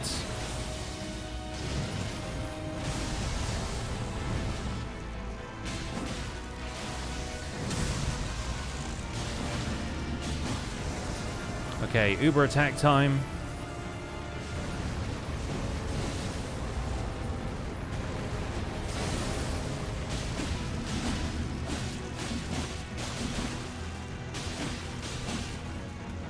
Nice.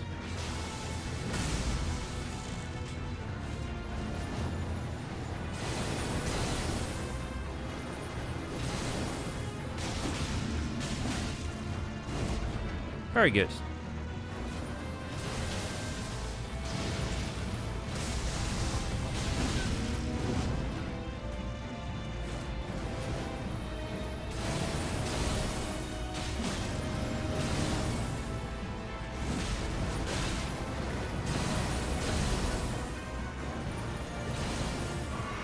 Now I get away and I heal again.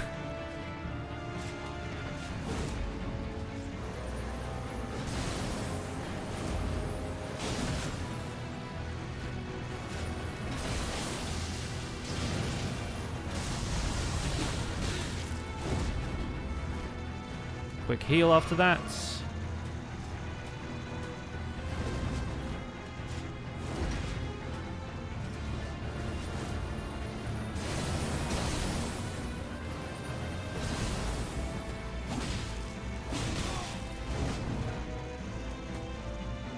I think one more heal, because I think I'm within 2-shot range. Depending on the attacks, of course.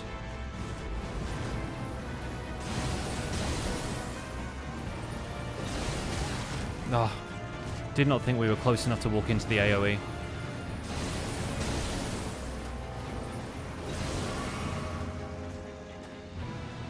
We get a bit of recovery time, but I might be better off going for jumping heavies here.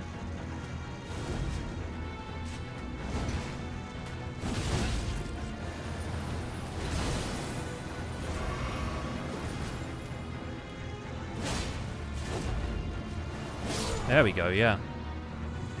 Get a little extra damage in.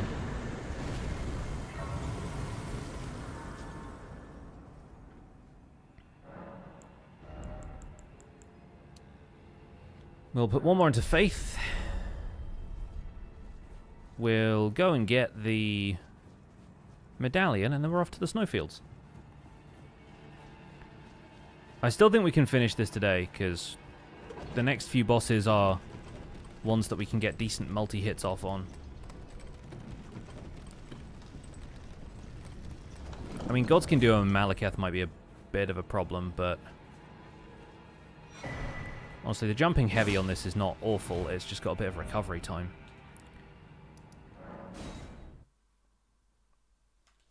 Off to the Snowfield for Thorny Crack tier, and then we'll swap that in for the Strength Knot tier, and I think we should get a lot of extra damage just out of building up that multi-hit combo. I've done it again. I always end up doing this.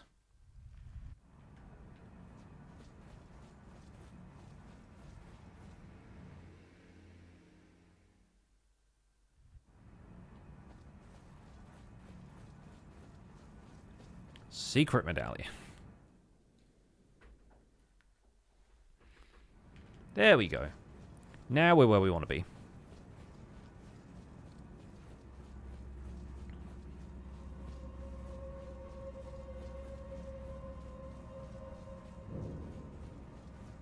At least you're consistent, yeah.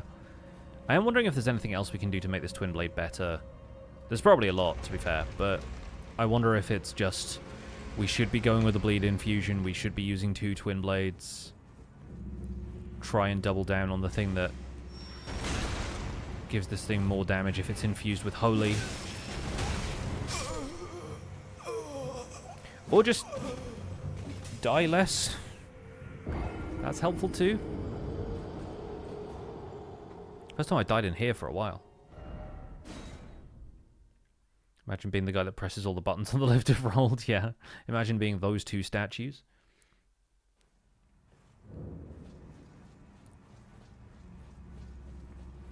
Well, we'll definitely need to buy some more rune arcs, won't we? Somebody there with, I think, Radagon's swords.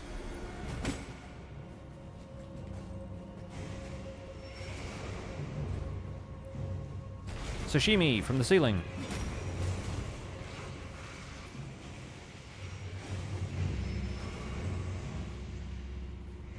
I'm just going to get outside. I'm just going to leave. See you later, losers.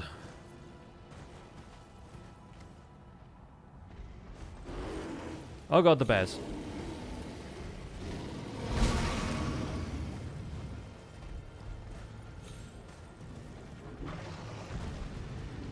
Note to self, don't just jump off the first cliff you see. Actually, I can't see the cliff, so it doesn't even matter. Second cliff, on the other hand, feel free to jump off that. That's fine.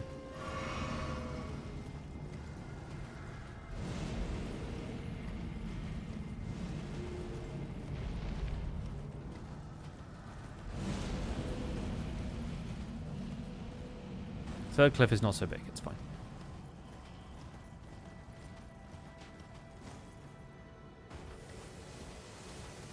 Okay, something's shooting at me. Aside from the lightning ball. I think the grace is up here, yeah? Just gonna get this just in case the fight doesn't go well. Elden Ring is the first Souls-like I've been interested in, even just watching. I was misled into thinking it was a Lord of the Rings-based game. I mean, it has ring in the title, so I can see why you'd be misled. But honestly, this game is amazing. Like, I was not a Souls player before this. And then I heard a lot of people talking about it, and they were like, yeah, this is the one. If you want to get into Souls games, this is it. And they're not wrong. They were, in fact, very correct about this.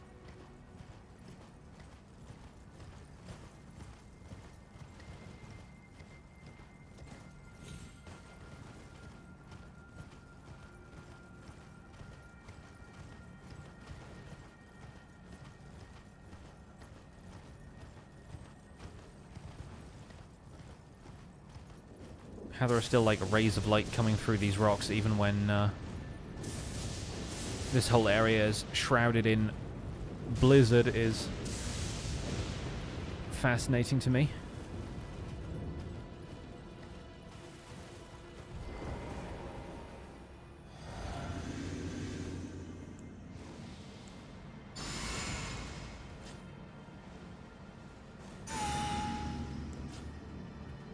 Let's go, baby!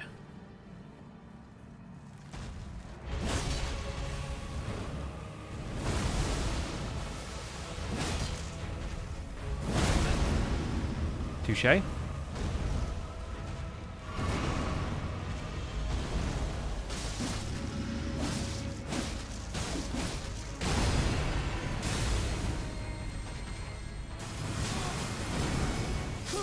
No! This is taking Marika, it's fine. We didn't even have a rune arc active, it's fine.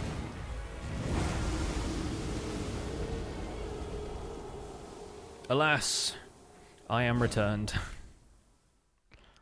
Died more with this weapon than most of the others, which is really just me getting used to the Twinblade moveset. Oh yeah, I can take these off the pouch now. I like to keep my inventory way more tidy in this game than I do in other games.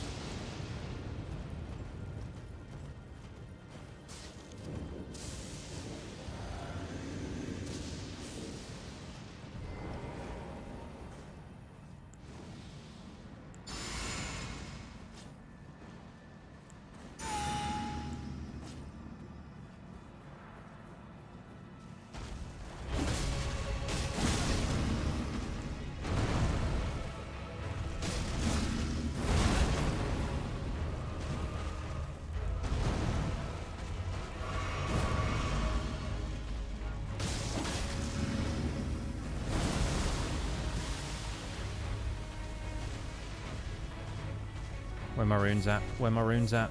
Never mind.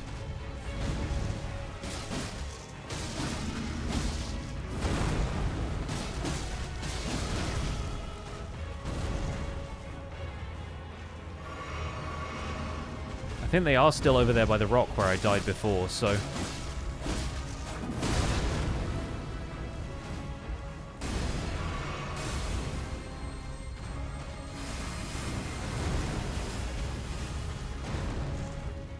I timed that pretty well, actually.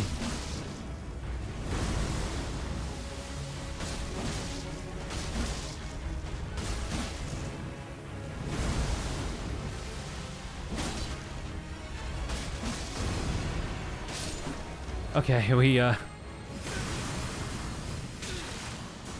just about managed to tank through, and the extra hits after that no longer matter. Finally, okay. Well, that's what we came here for, so let's go and fight Fire Giant now.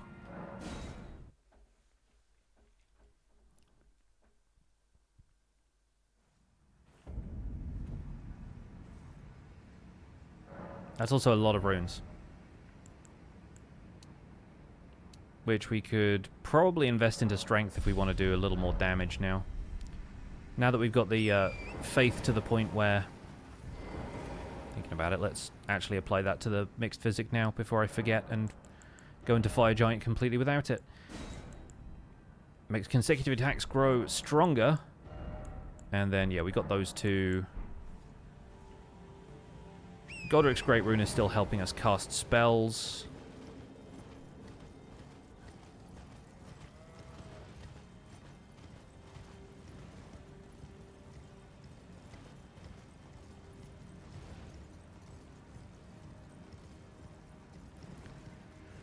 Time to avoid a dragon.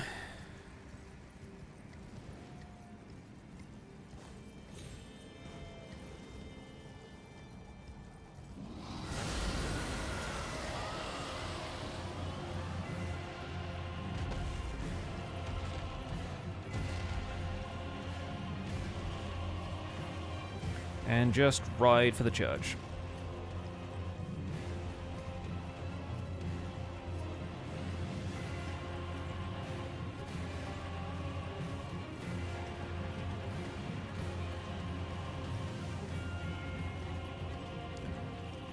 I think considering how much damage we're taking on these, we're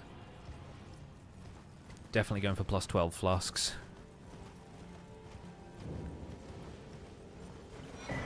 I think the main problem is that the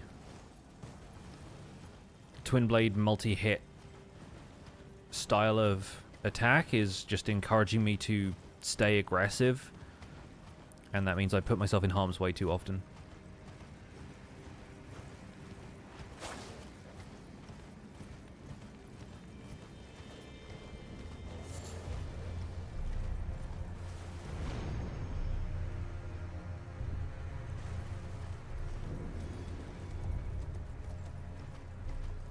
As opposed to something where it's like, oh, it's a big hammer, but you just do one big hit with the big hammer and then you roll away again.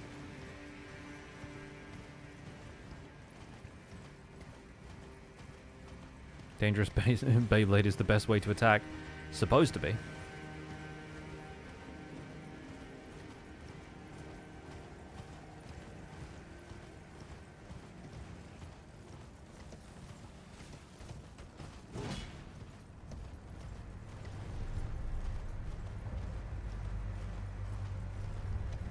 Alright, just one quick showdown with Okina.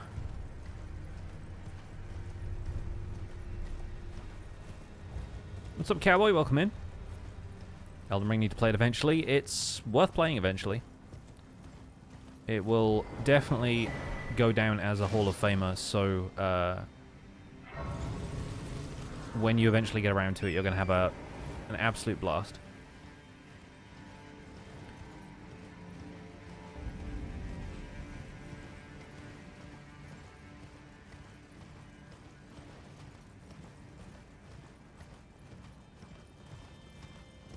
Is this the DLC? Nope, this is base game.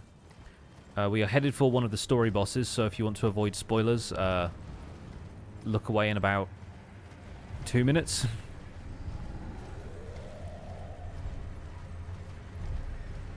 It's not really going to explain a whole lot, but it is just going to be big and there.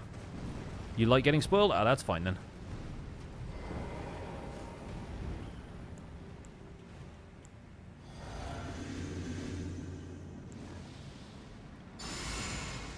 This guy's not a spoiler. This guy's just a terrible person.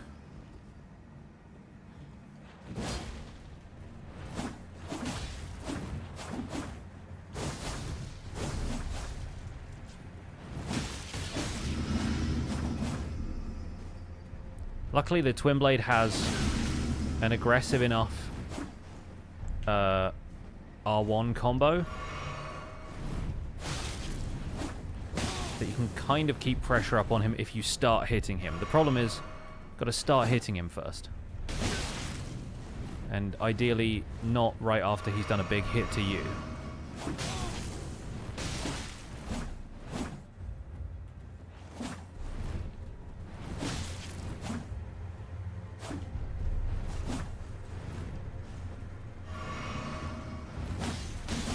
Like that, for example.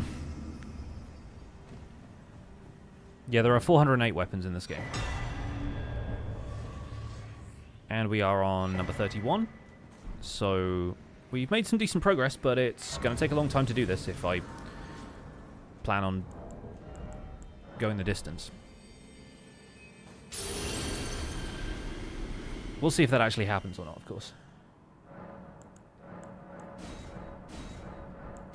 See it now in the title? Yeah. That's all good. I'm going to hop up here to get the smithing stone that we need. And then probably get killed by a bird for my trouble.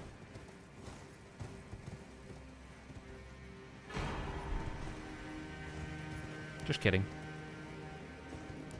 No bird kill today.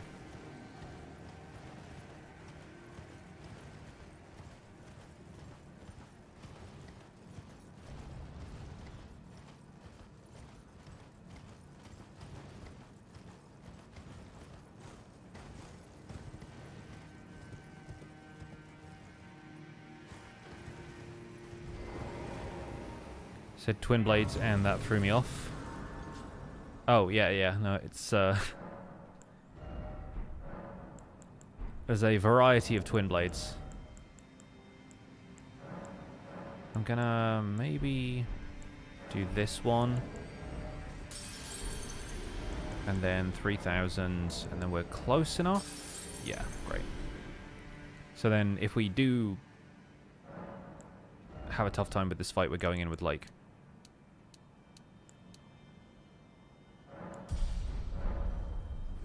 100 and something runes. Oh! Haha! Amazing. Nice. Let's let's go in with exactly that many runes.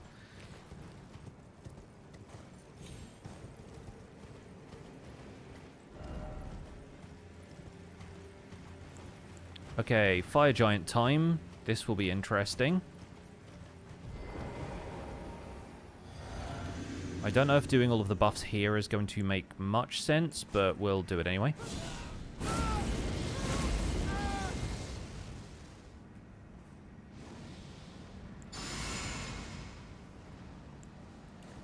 I think they'll be halfway gone by the time we actually reach him, but...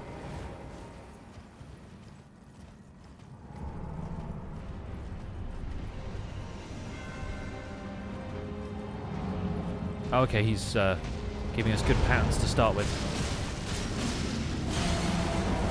Nice, great start.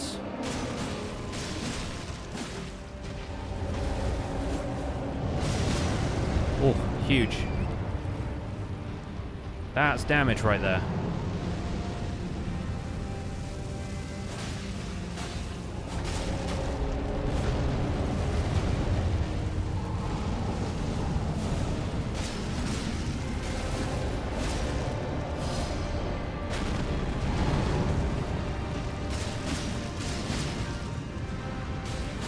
Nice, phase 2.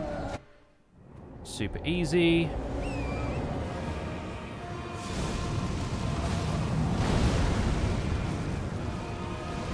Time to attack afoot.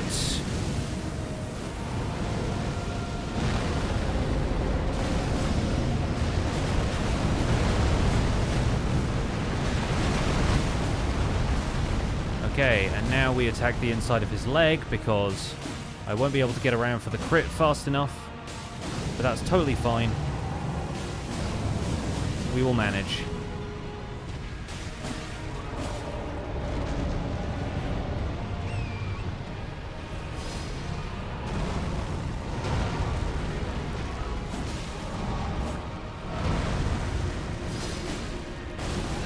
no, one of the balls got too close.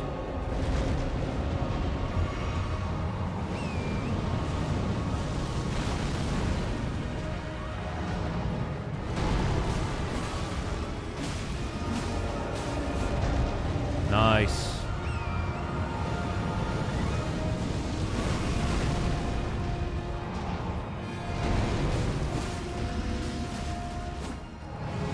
Oh. Time to go. Insta-killed. I hate it.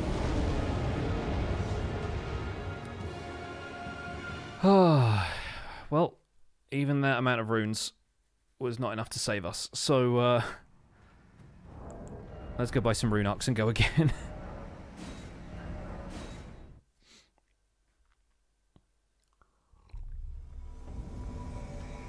Hello, Ensure.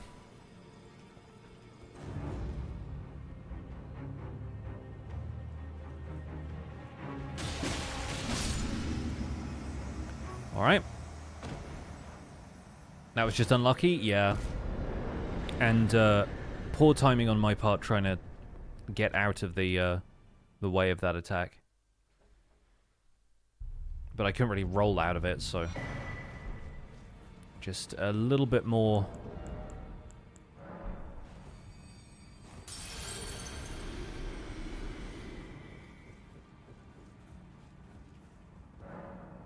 What's the word? Presence of mind, I guess, when it comes to getting off the horse. Should be fine, though. Better reflexes. That's really what I mean. Let's spend another one of these just to get us an extra level.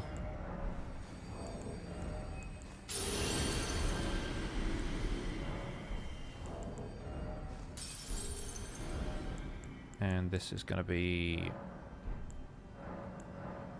3 of those. I mean, 3 of those will definitely do it.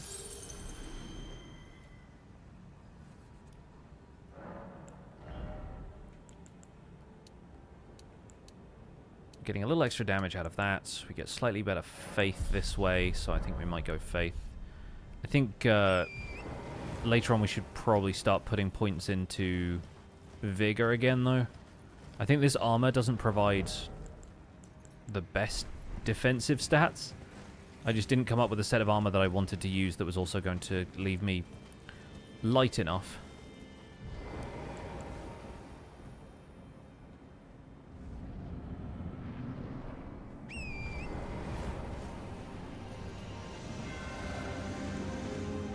Yeah, once again, let's start with all of this nonsense.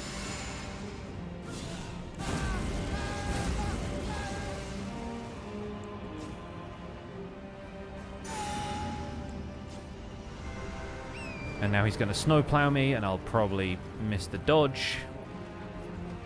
Oh, he's not going to snowplow me. Okay. Well, that I'm happy with, at least.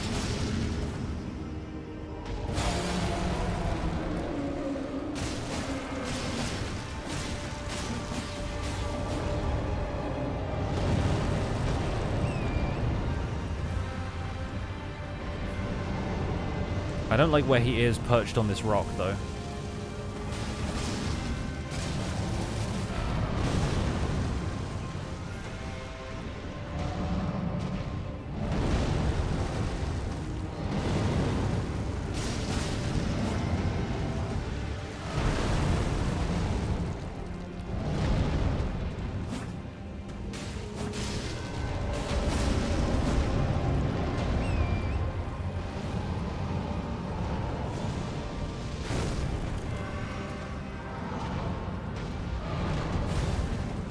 Going to stay on the horse for this bit.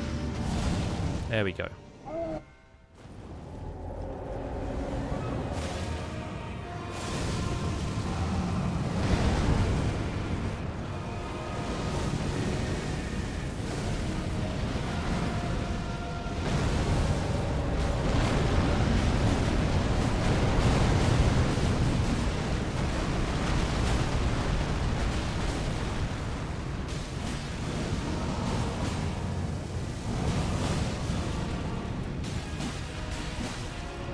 He must be past his stagger threshold at that point.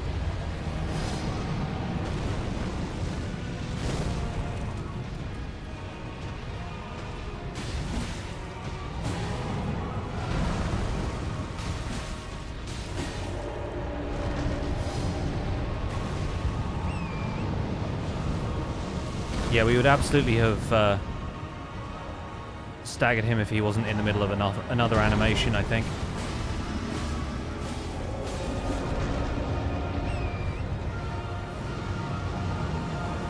Well, we are once again getting our money's worth out of Ritual Sword Talisman.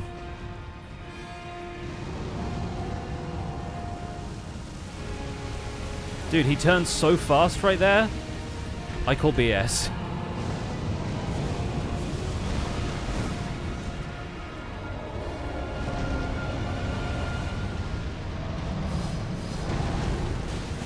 This guy is normally going to deliver us hot garbage, and this was no exception.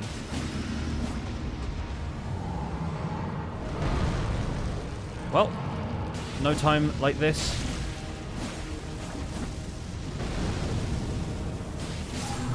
No time better to take care of business.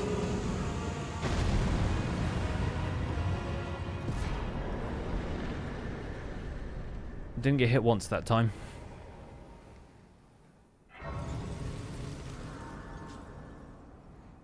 First try. Okay, let's put a couple of points into Vigor and let's go to Farum Azula. My runes are still over there. There were 69 of them. RIP. We'll leave those there.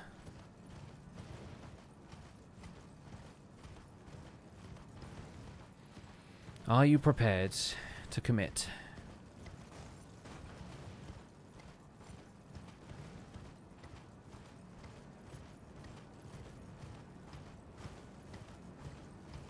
It's a Dark Souls game, so there has to be a giant cauldron somewhere. Leaving 69 runes there as a toast to the fire giant, yes. After we got toasted, so it makes sense.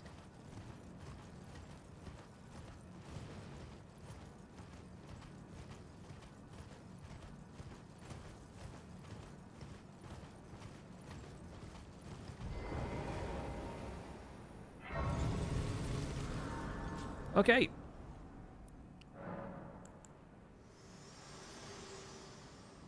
Time to go to I have longed this world, and the lands before time.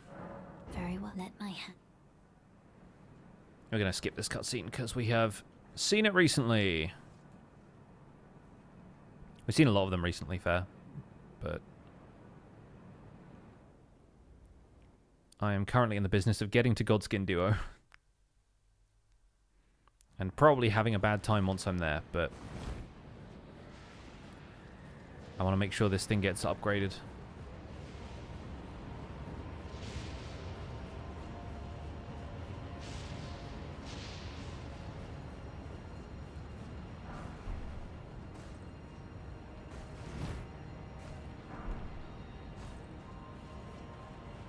I think I'm probably going to go and get Flame Grant Me Strength and swap that out for Howl of Shabriri at this point, because I think the thing that's costing me so many of these fights is the fact that I'm going in with a 30% damage buff just because I got used to it from the last one. But I think we're not playing anywhere near as defensively, and it doesn't behoove us to play defensively with this weapon, and therefore I'm getting slapped up a little bit too much.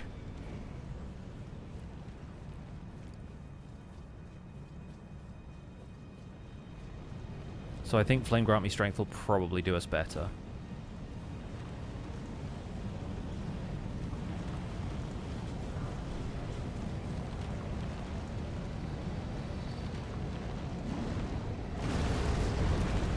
Especially on this end of the game with the harder hitting bosses.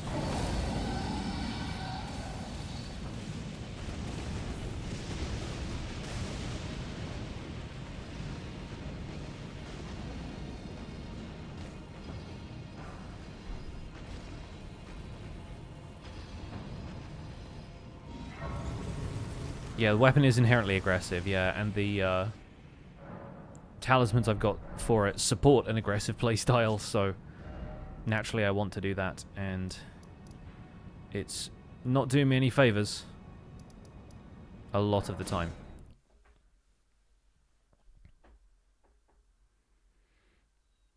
I don't know if this is the closest grace to where I want to be, but it won't take us long to get there. We don't get invaded by Millicent because we've already done her quest, so...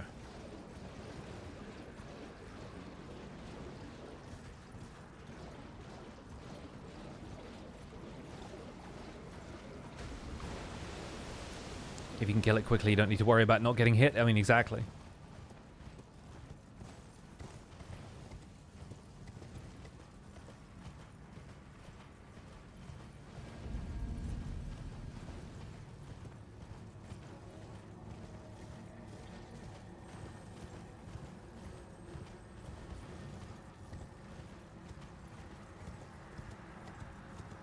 I am wondering if we are still missing the obvious strat with the Twinblade, but then again... Why is the Earth Tree so transparent right now? Is it because we're burning it? Is that what's happening?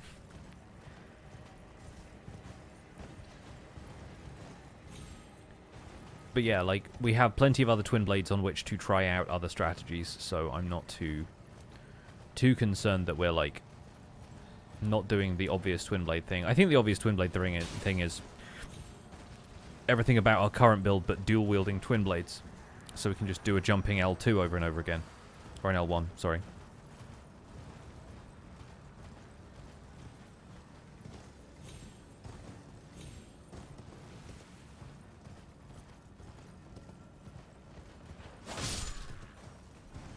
Assassinated that guy.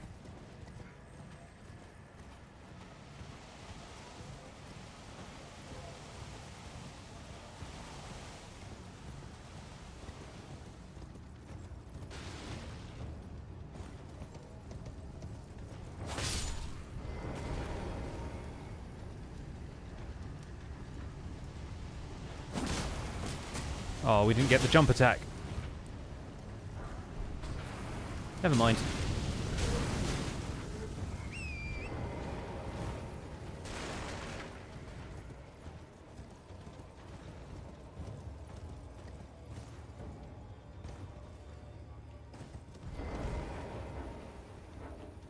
They still know I'm here.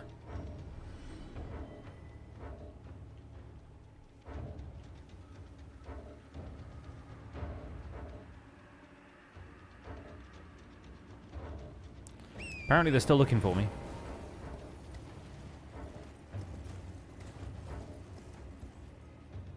There we go.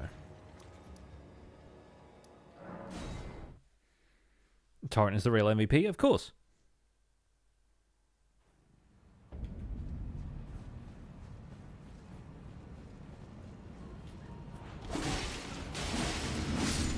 We don't need to change the spell until just before Godskin Duo anyway, so we should be fine.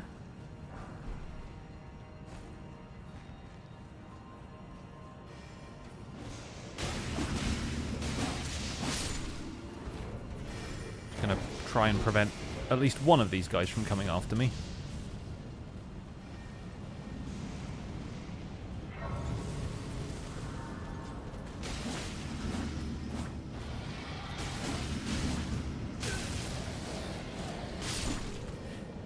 This guy just mouthing off over here.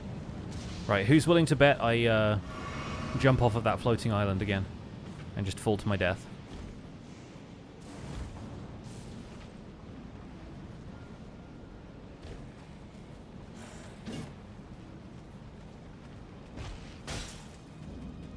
Nope, nailed it.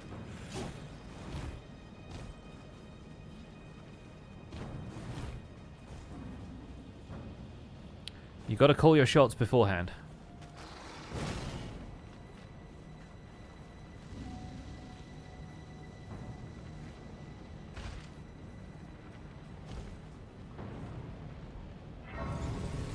Okay, let's sit at this grace to do the spell.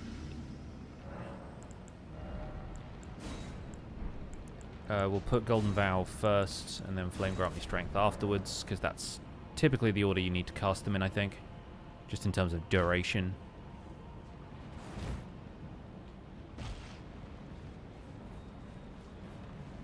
The death doesn't count if you call it first. Yeah, I subscribe to that philosophy, for sure.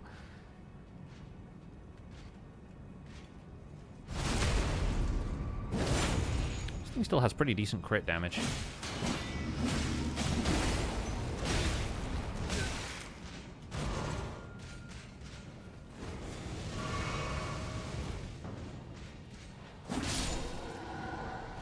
Oh, Banished Knight's Greatsword, our old friend that I actually didn't like all that much. Everyone's got that one friend. The friend that I really should have learned about infusions better for.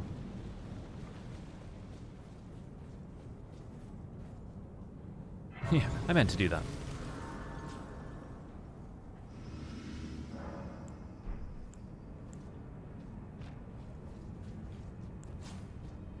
Okay, so I guess if we can cast Golden Vow and Flame Grant Me Strength, we don't actually need the Faith buff from the Flask anymore, so I might just put it into Strength instead.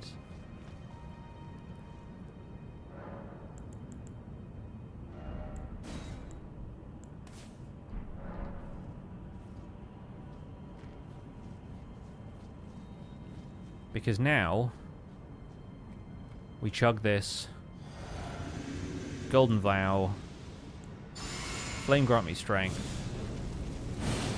Rallying Standard,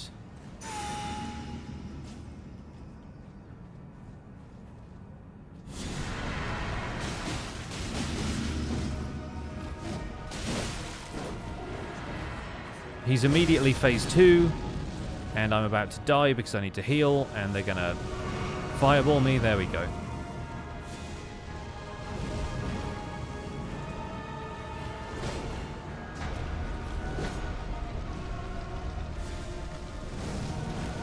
I'll take one of you just coming over here and leaving the other one behind, please.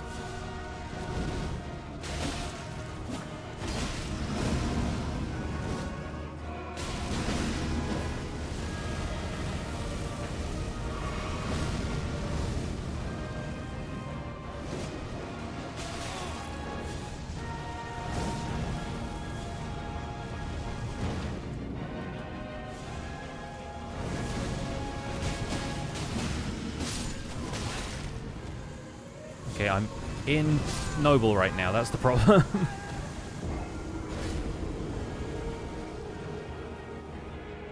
I think we'll do decently with this one if they will just play ball without me doing the whole thing of putting one of them to sleep.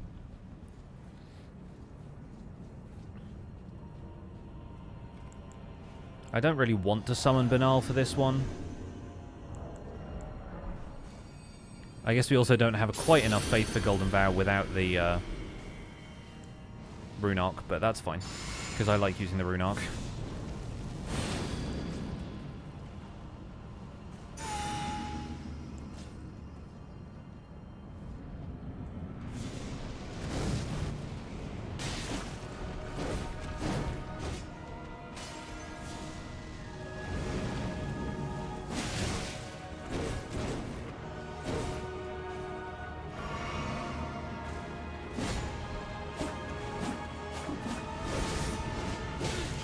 I heard him charge up that move, and I was ready for it, but unfortunately could not maneuver myself into a better position to actually deal damage to Apostle.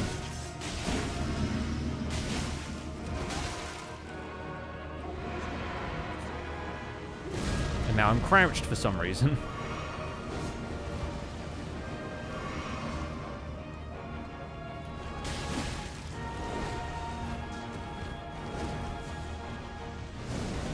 I'll be over here grabbing my runes. Thank you very much.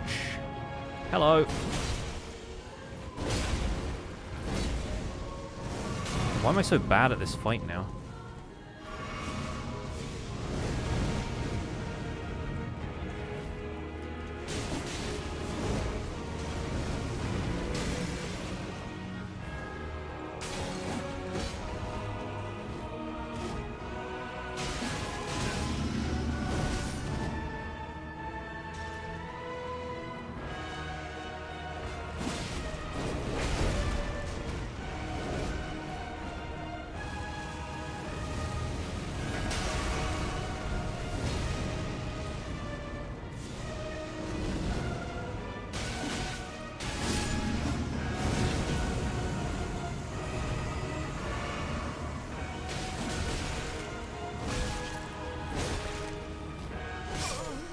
Man, I don't know what... I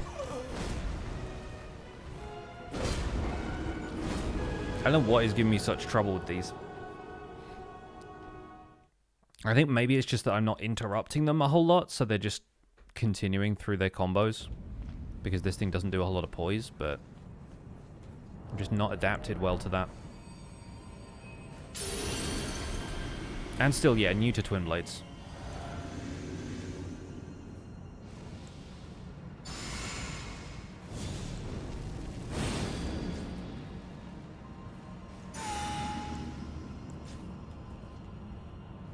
We'll try one more and then we'll summon Niall as well.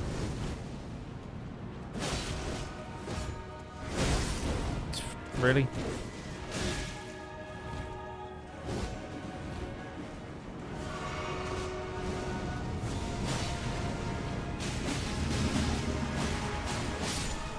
Okay, we just killed him. Great.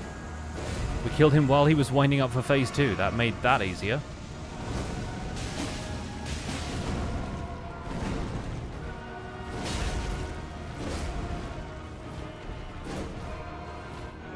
He's just giving us the wombo combo.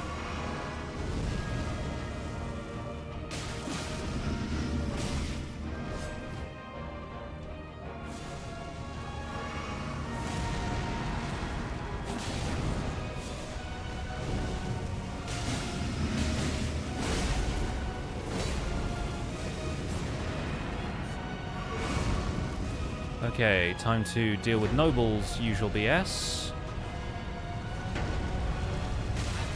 Yep, thought so. Great.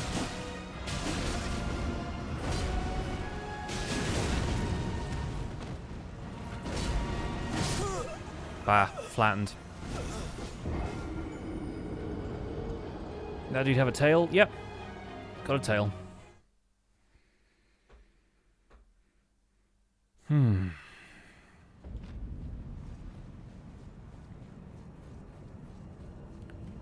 Stop it. Get some help.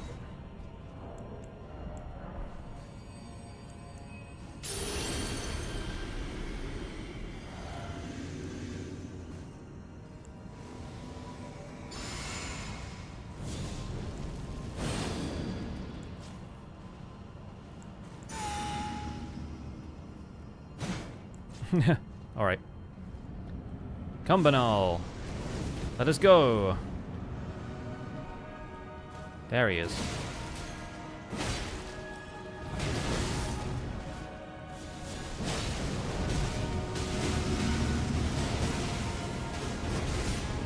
Okay, that would have killed me if it landed, so thank goodness it didn't.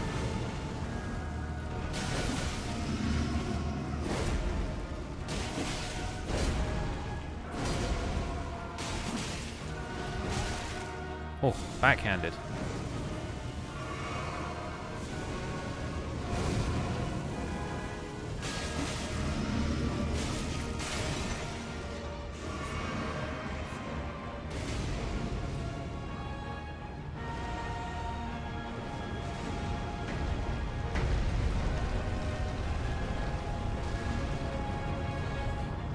When you're ready.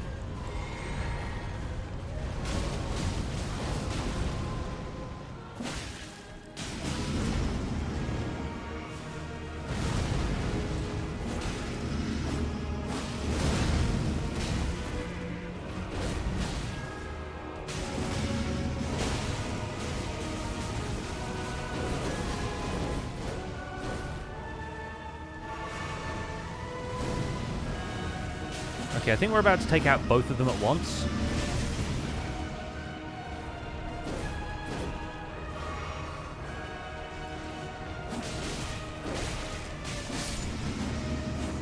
Just keep dealing damage while he's fading away. There we go. Well, Banal's dead.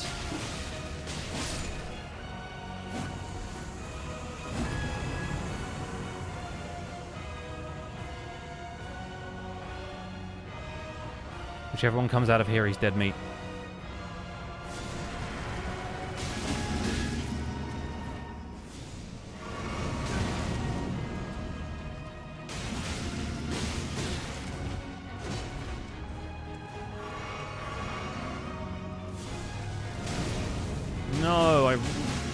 just jumped into it.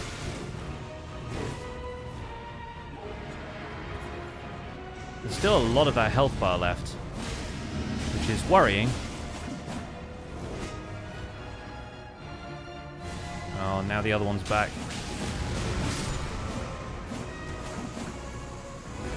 Wherever he is.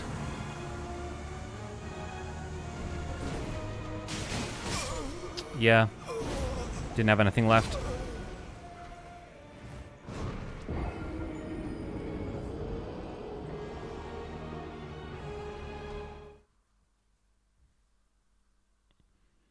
Yeah, this one's just not clicking yet. It's nowhere near as hefty as the last one was. Maybe it's the build. Maybe I'd be getting more damage output if I wasn't focused on making this a quality build. I don't know. I think banal is still helpful, though.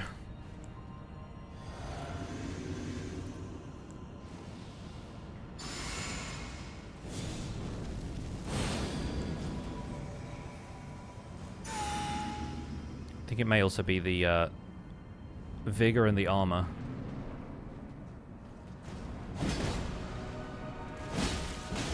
And now I'm just using the rallying standard, which is not a weapon I have upgraded.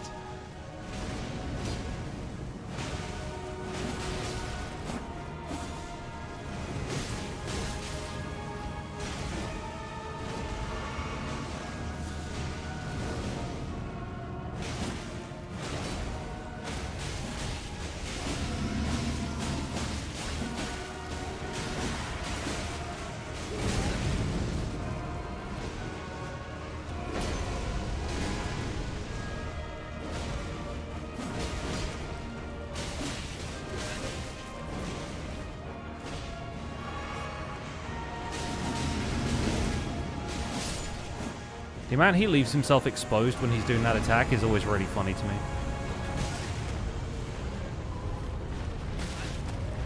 Okay, now we're just getting rolled on multiple times until we're dead.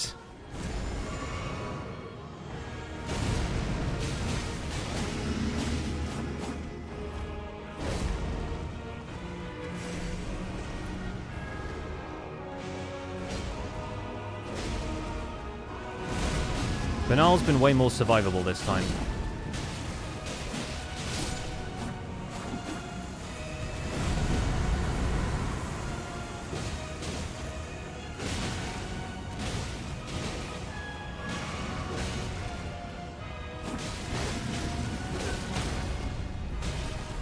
Sure, I'll take it.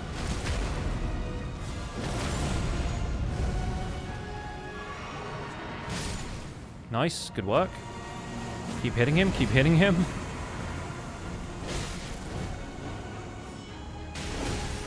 Speaking of people you should keep hitting.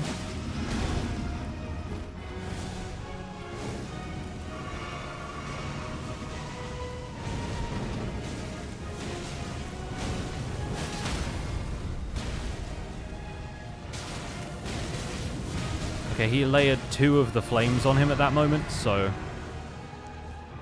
that was garbage. There we go. Finally, dude. Thanks, Banal. You're a real one.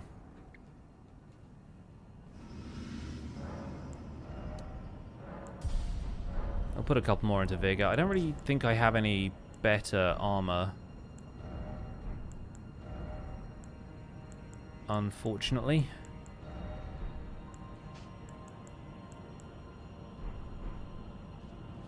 No, I haven't played that Wukong game. I have not. I've seen a couple of people play it, and it has the same problem I have with the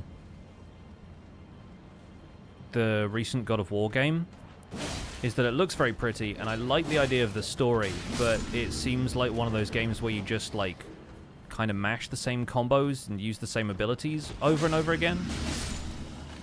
And I know that seems a little bit silly coming from me playing this game over and over again, but I really like the combat in this game. It feels a lot more dynamic. Like this game having 408 weapons instead of there just being 408 like different stats you can apply to the same weapons, if that makes sense.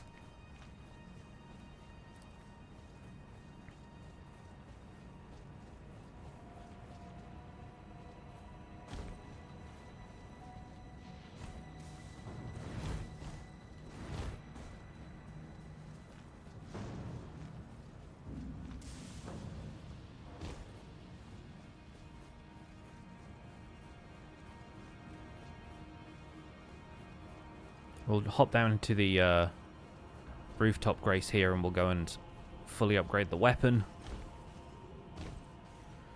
And then I might see about what other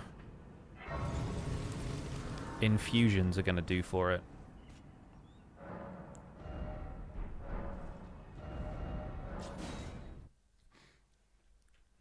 In case like a keen infusion will get us better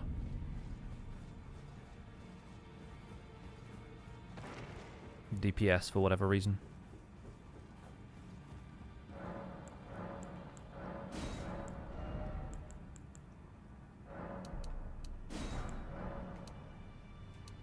We need 7, right?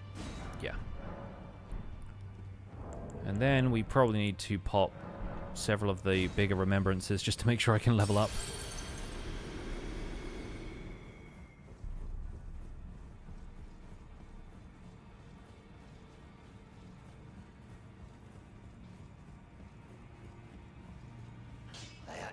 Hey, Hugh. Okay, that is now plus 25.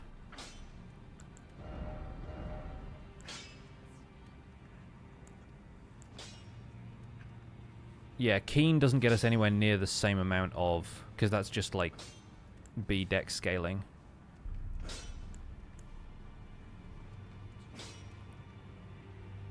Yeah, Flame Art is going to change the focus to fire damage and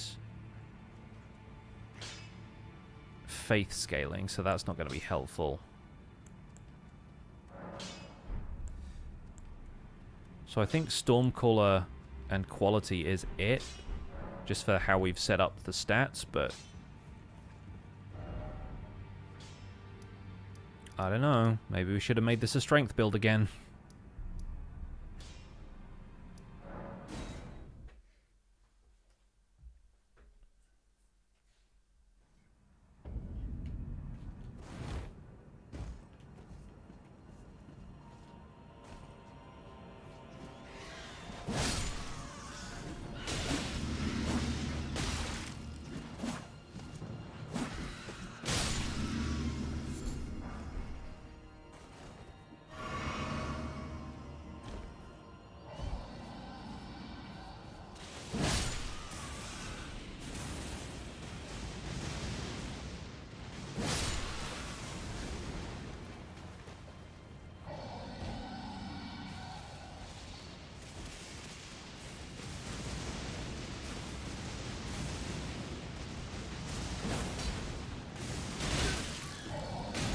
Let's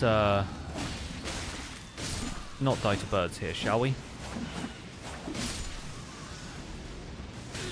Of course, the answer to that is let's die to lightning instead.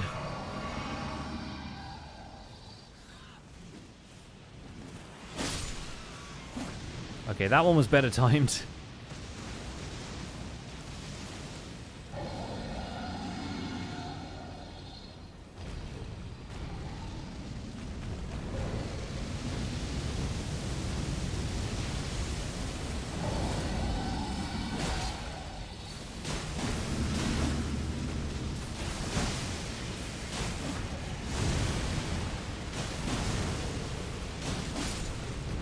Nice. Cleanest one of those we've had. I usually get hit by at least something.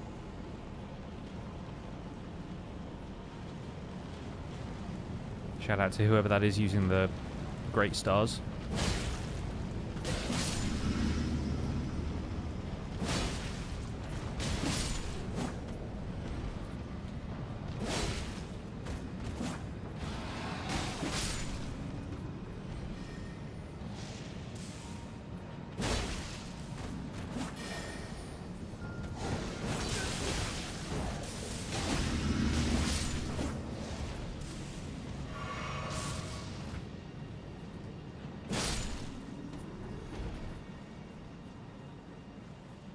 Everything interrupts the beast, man.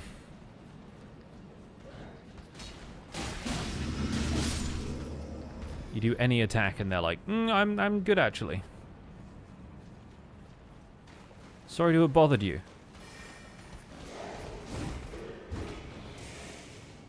I think the ones with the cleavers are slightly more prepared, but...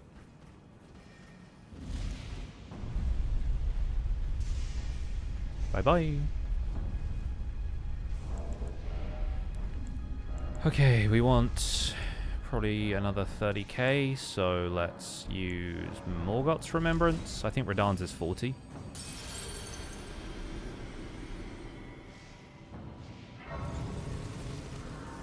Can't remember how many we get from the Draconic Tree Sentinel up here, so...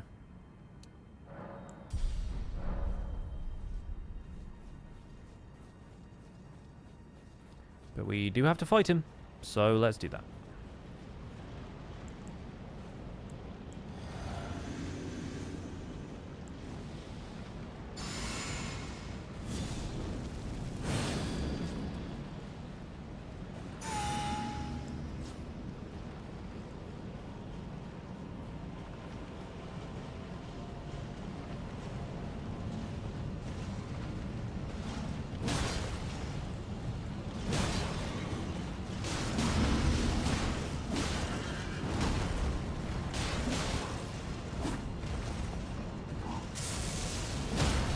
Nice.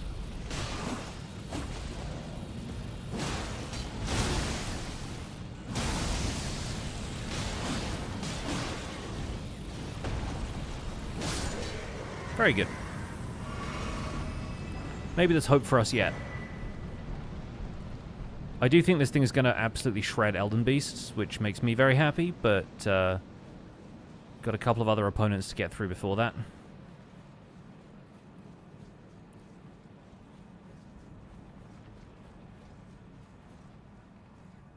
I don't want to just go for Claw Talisman and make this a jump attack build, but jump attacks definitely help when you throw them into the mix here and there. We could even build this around Stormcaller if we wanted to. Go to the DLC, get... Well, I guess it's probably part of the Divine Beast fight, right? There's one talisman that gets you...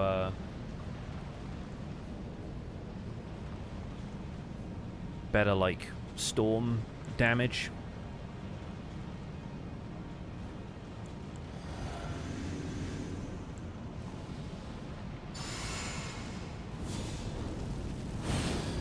I think the Divine Beast head does as well.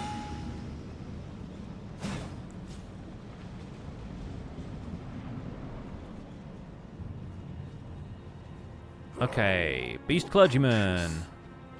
Destined death will not have it stolen from me again.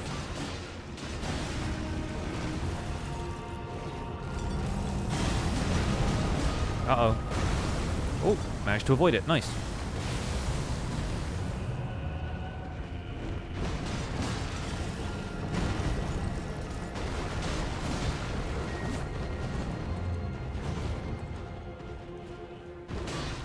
Okay, decent.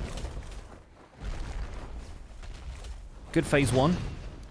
We'll see how phase 2 does. Can't really get stuck into him with the R1 combos for too long, so get a couple of quick hits and move away. Oh, death. Become my blade once more. Yeah, that was quick. He gave me good patterns. Wasn't too maneuverable and didn't do that like front slash where he backs away and swipes left to right real fast.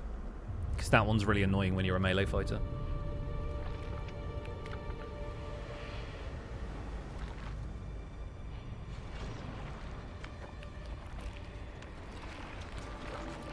Somebody in my neighborhood has like a fire pit or a, you know, outdoor wood burning stove right now, and it's smelling a little smoky.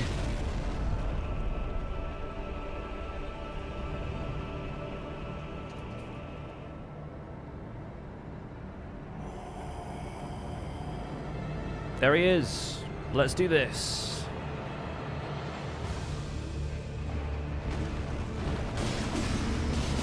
Okay, good start.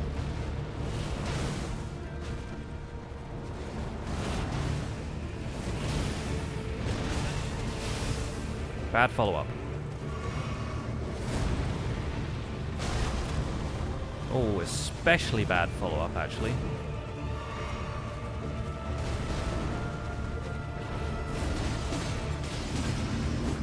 Okay, that went better.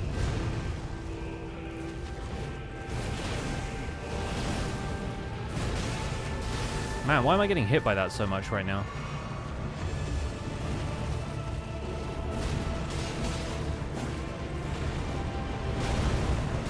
There we go, that's the stuff.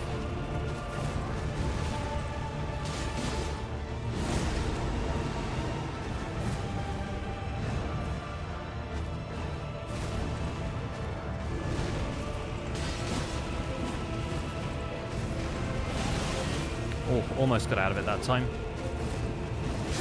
No, dude, I was so sure I was going to be able to roll out of that, but I was rolling the wrong direction, I think. That is the smell of destined death, yeah.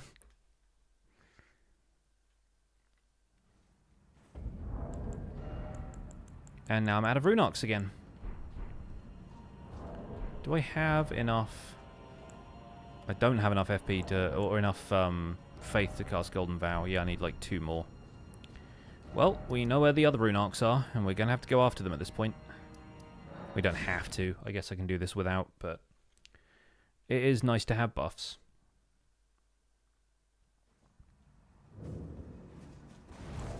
And I do have enough to buy them, so...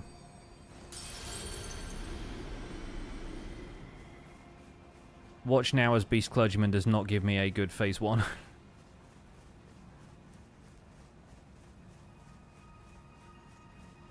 What do you don't want any...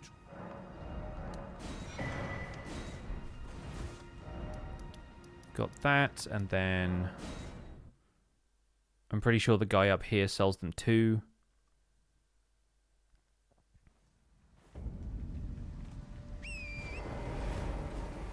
There's a couple of merchants that have them outside of the Twin Maiden Husks.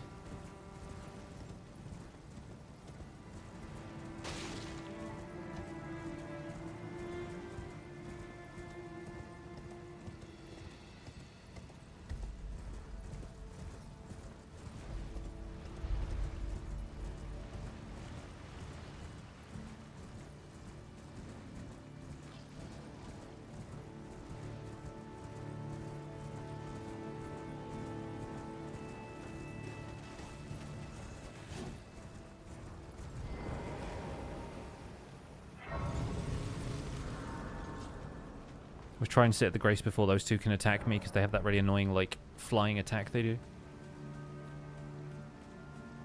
Alright. Some customer. Yeah, he has 3 as well. Great.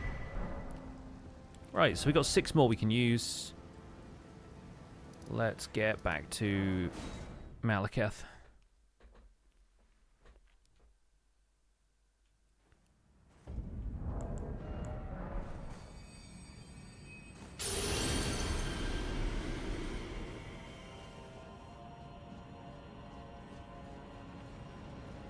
I think our mixed physic is going to be as good as it's going to get. Like, I don't think we're going to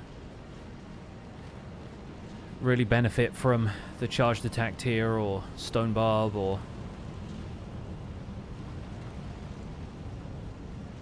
spiked crack tier or whatever it is.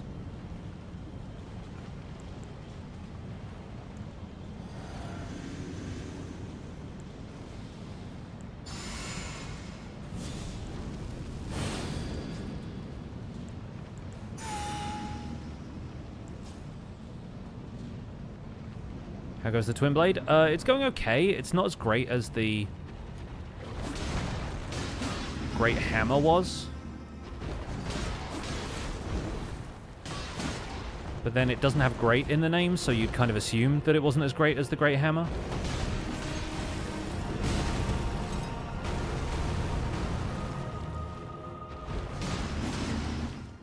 Doing pretty well, all things considered, but...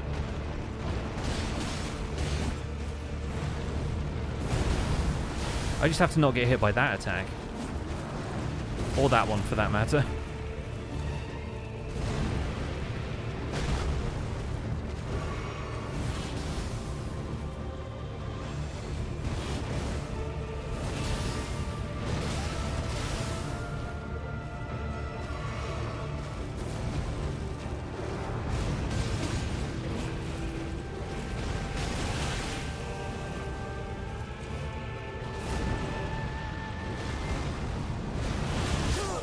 He just doubled down on that one.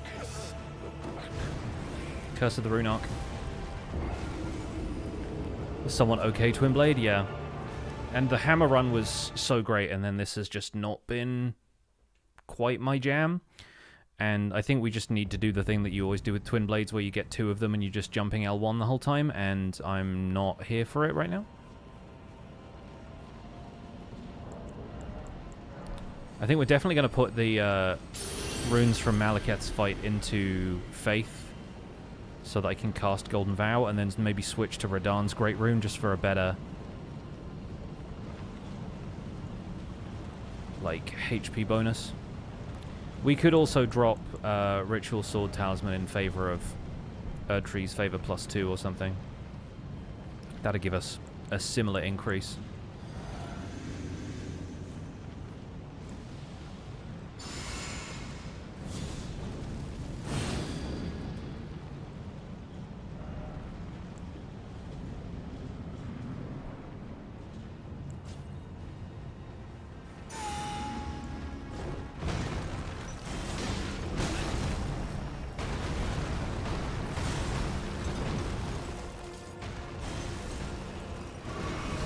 Totally mistimed that. Kind of annoyed about that, actually.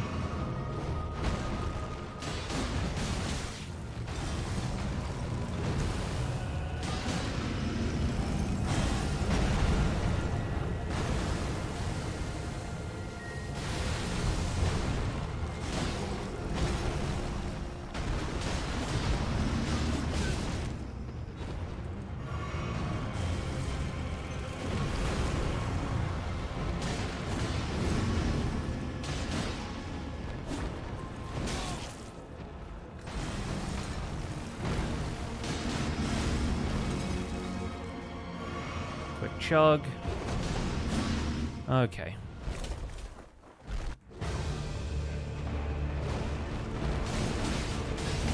Okay, we got 4 hits that time, which was great.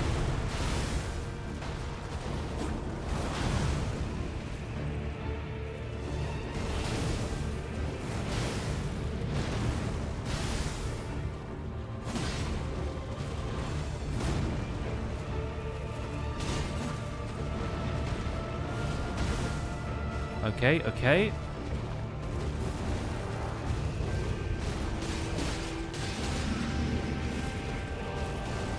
He can decide he's going to do that super late.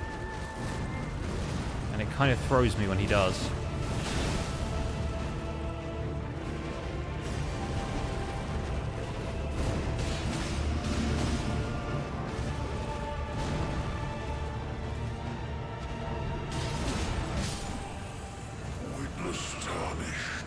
Pretty easy, though.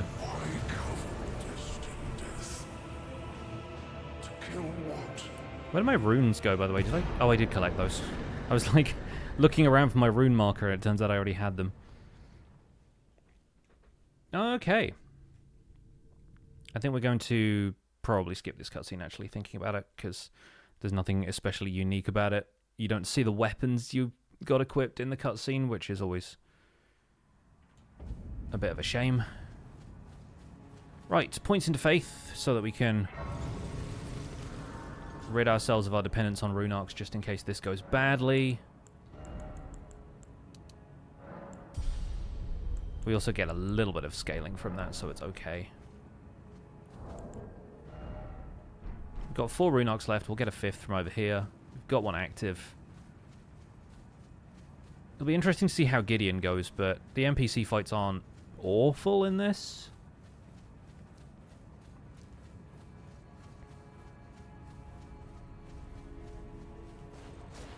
Even though Twinblade's a massive weapon, it doesn't have a ton of range, it feels like. Because you're only attacking with half of the weapon's full length.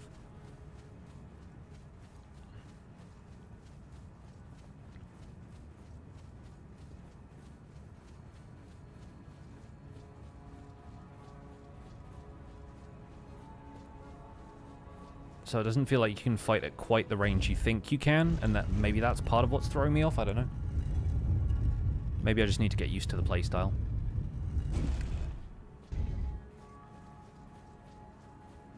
Be nice if it could break in 2. Yeah, if the two could come apart and you fight with them like as a paired weapon instead, that would be pretty great, actually.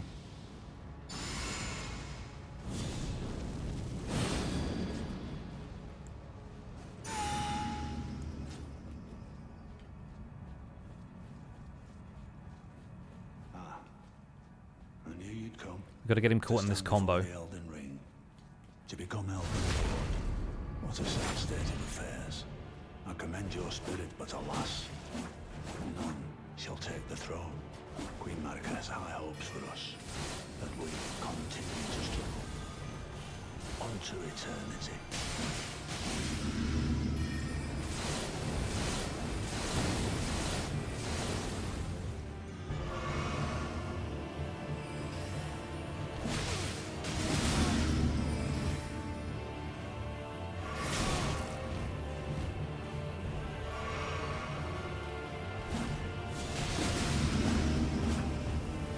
Welcome to my circle of death.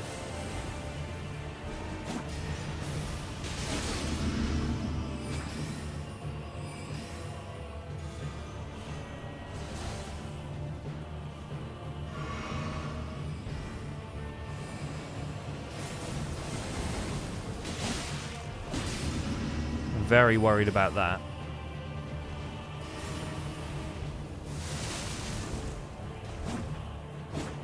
Forgot he has Mohg's attacks to throw in the mix because we fought Mohg.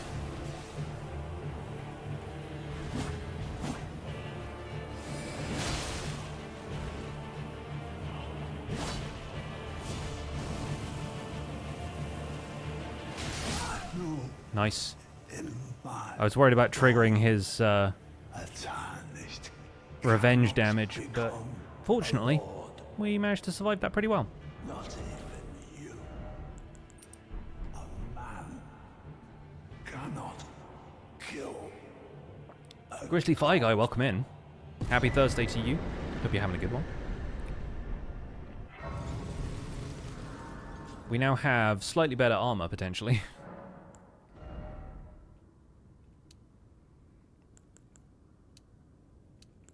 I think put one in Dex, yeah, because we've got a little bit extra for that.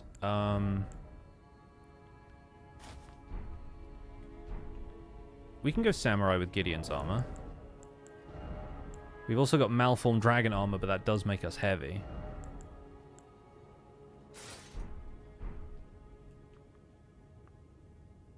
It's kind of got the Fire Monk's cape going on a little bit.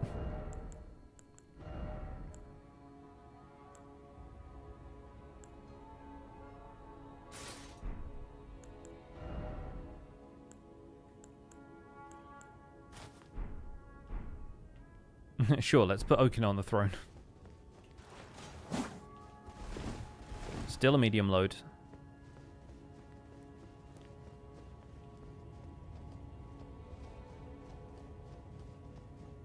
A man cannot kill a god, except I've done it probably 35 times now. A man cannot climb a tree, though, apparently. I know in my bones.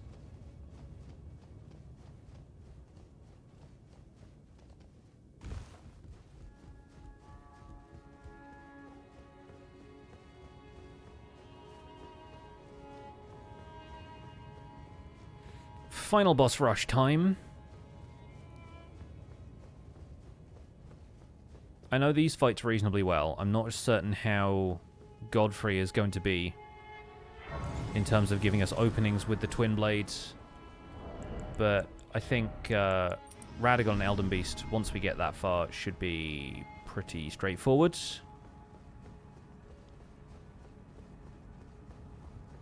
Have I found creepers in shipwrecks? Not especially. But then I usually find my shipwrecks underwater, so...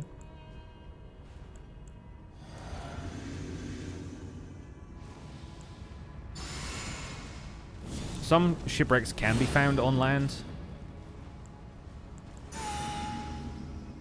But a lot of the shipwrecks I find are typically in Minecraft Bingo, so... Underwater ones in the door slot? Oh, interesting. They shouldn't be able to spawn there because the door is taking up the block space.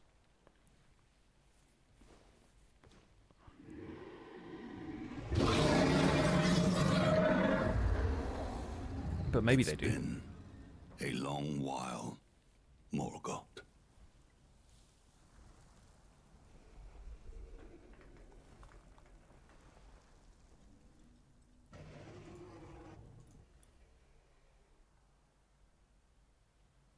Long and hard didst thou fight, tarnished warrior, spurned by the grace of gold.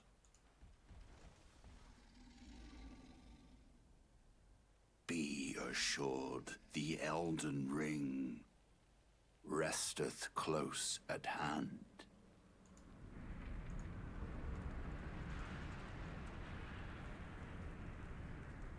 How long's the playthrough taking now with each weapon? Yeah, about 6 hours. The last one was, I think, under 5. Alas, But it was a ridiculous I weapon, am so returned. it's probably one of the best from the DLC. This one has taken longer because a couple of false starts with some of these bosses. To be granted audience once more.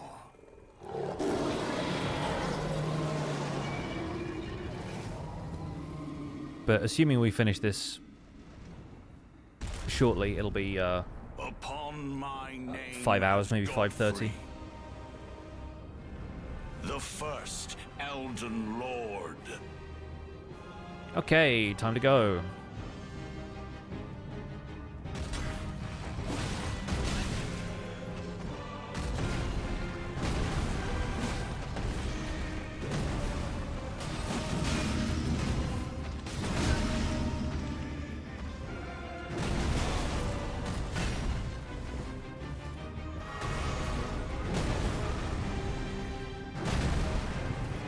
Nice.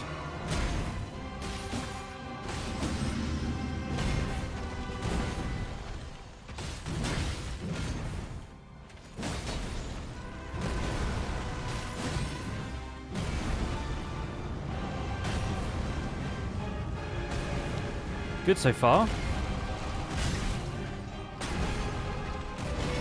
Until I get comboed.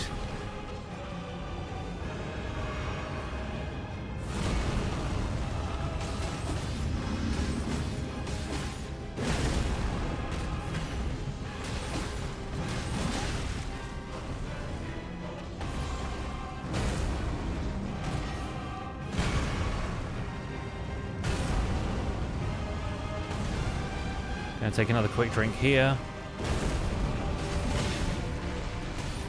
Nice. Okay, phase 2.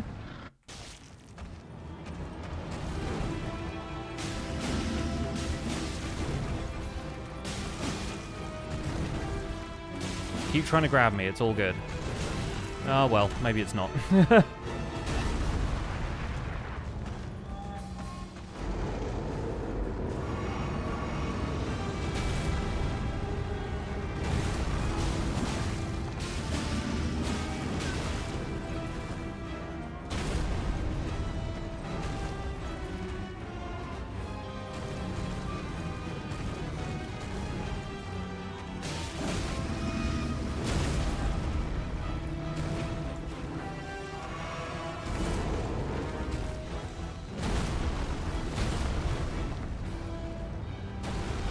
Okay, okay.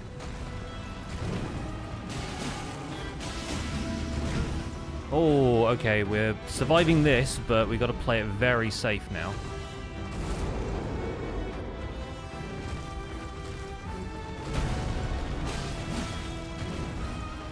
Nice. Tarnished. Clean. Thy strength I mean, kind of rough, but also kind of clean. Grab attacks are the worst because you just panic, and the grabs in this are so, like, delayed that you see the animation start, you panic roll, and then the animation ends with them grabbing you.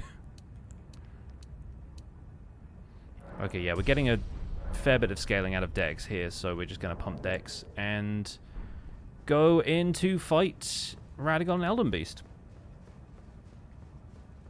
I'm glad that went as well as it did, because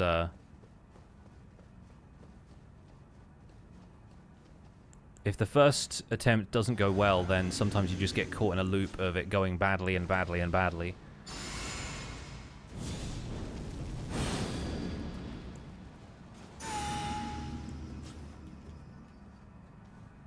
So, Radagon, Elden Beast. I think Elden Beast should be fine. It depends how many flasks Radagon leaves us with. And once again, I should really consider going and getting the Lance Talisman before Elden Beast. But this thing isn't spectacular on a horse. It's much better without.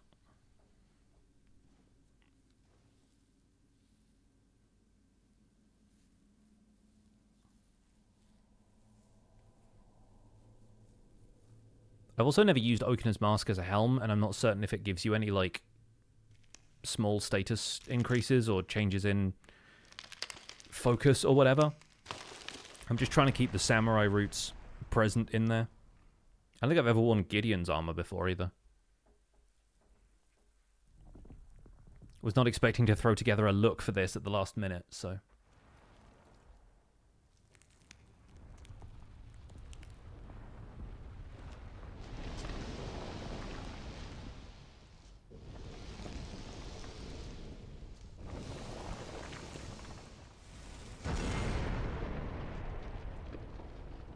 Here he is at long last. Ready to bring the hammer down.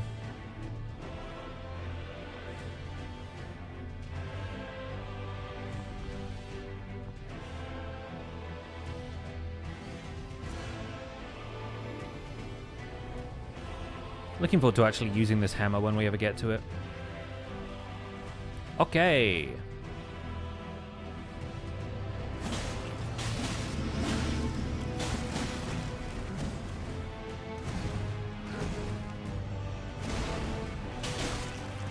We're eating shreddies now.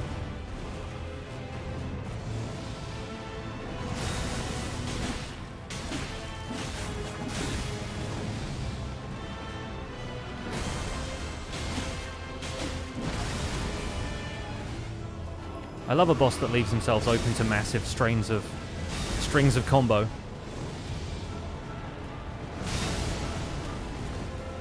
Wish I could have dodged that better. Seriously? Really? He gave me an option to dodge it better. Thanks for the practice, bud.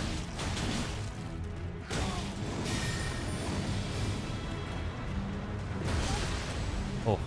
At least I dodged the grab, but I got hit by the AoE. This'll be it then. Good, clean fights. Not going to have time to buff again, unfortunately, so... Elden Beast time.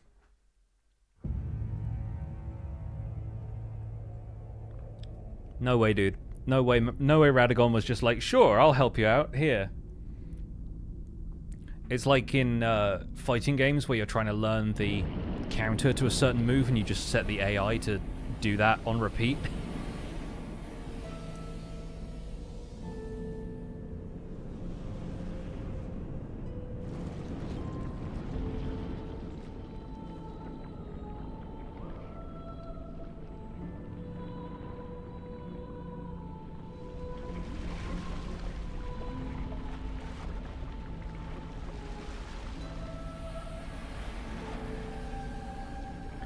Yep, Nessie is back.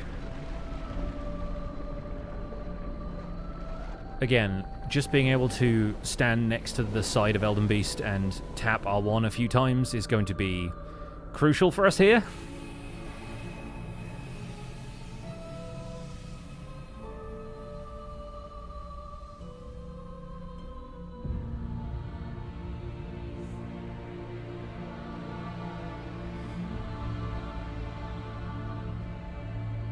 Do you like that one half of the hilt of this sword has a hand on it?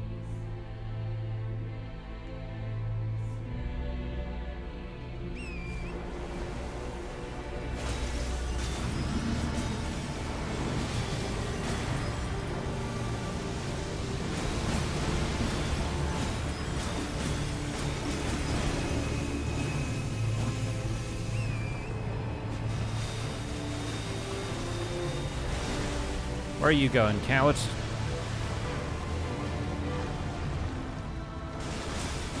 Oh, we got a hit on the way past.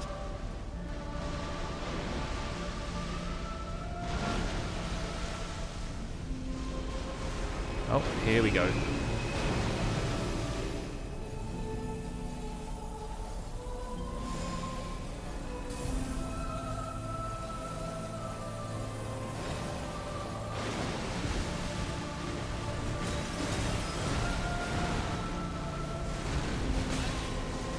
Delay on that one always gets me.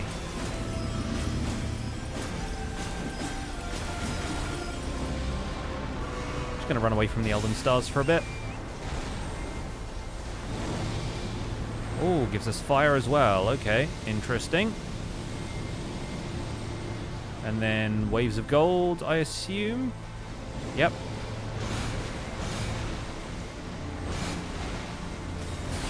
You're so predictable.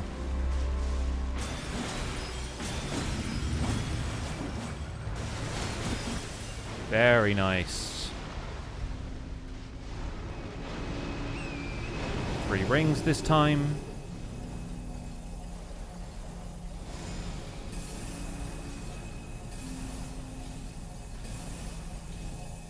Comes up about here. Yep, great.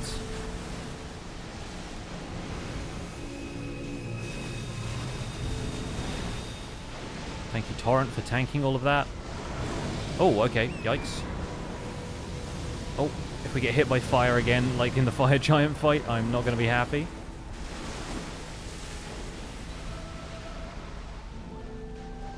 Just got to run it down.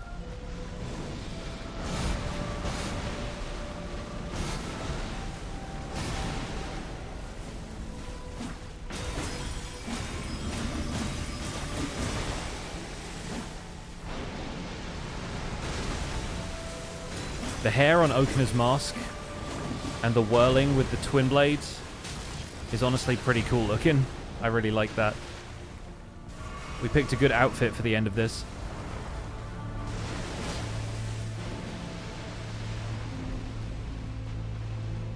Elden Beast's like, you said the end? It's not over yet. It is now. So that's the Black Steel Twinblade. Not my favorite weapon of all time, but it did the job. I knew it was going to really come through in these fights, so yeah, happy with that, I think.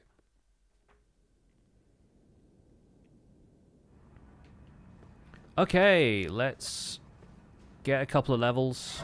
Let's check time as well. Yeah, just over 5 hours. Not bad. We've established the 5-hour standard at this stage. Right, Blade of Calling is up next. Let's mend the Elden Ring and we'll wrap up the stream once we've wrapped up this run.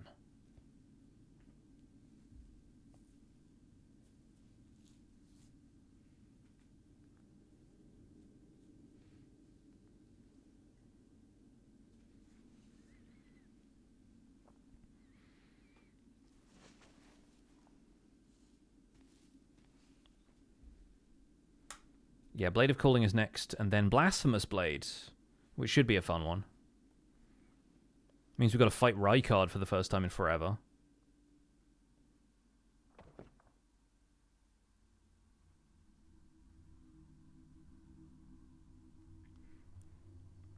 Blade of Calling is a very easy one to get as long as we've just beaten Morgott first.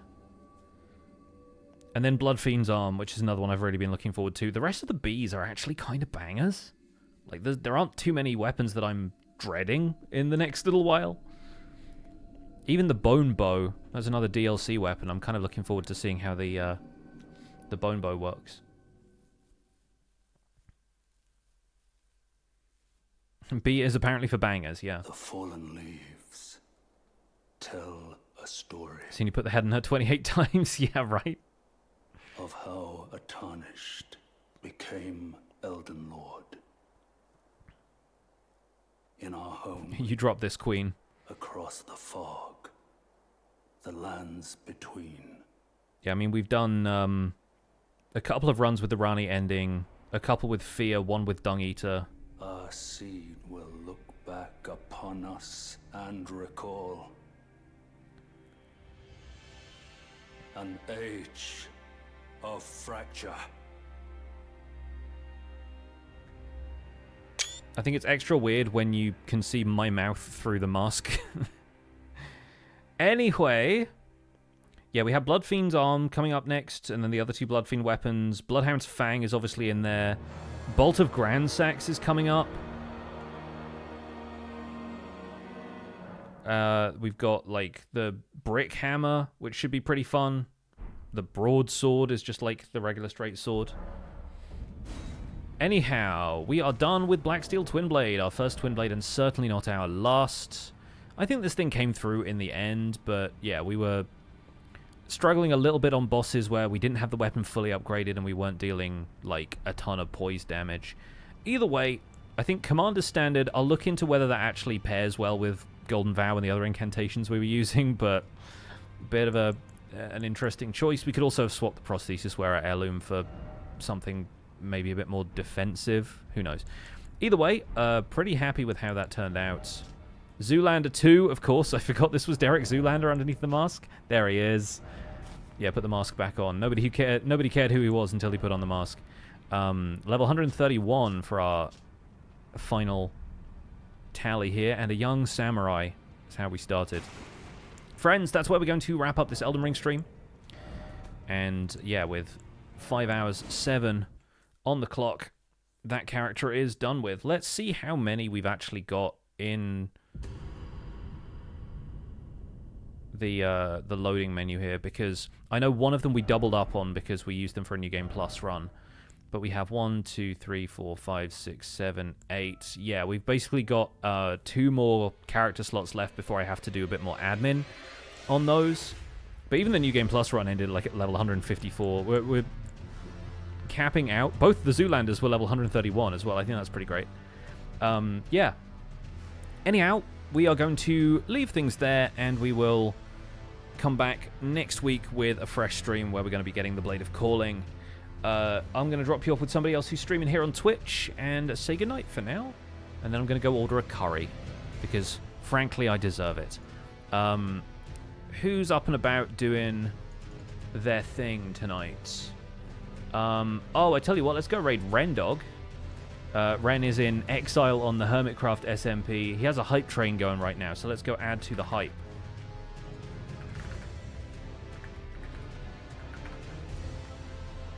Ezio, yeah, Ezio was our Black Knife run. It was an assassin build. Anyway, go say hi to Rendog for me. You can use your pixel hype emotes in the hashtag PixelRaid. Show some love. Bit of fishing happening on the Hermitcraft server right now. Up by the world border. I'll see you folks again soon. Take care. Have a good one. Bye for now.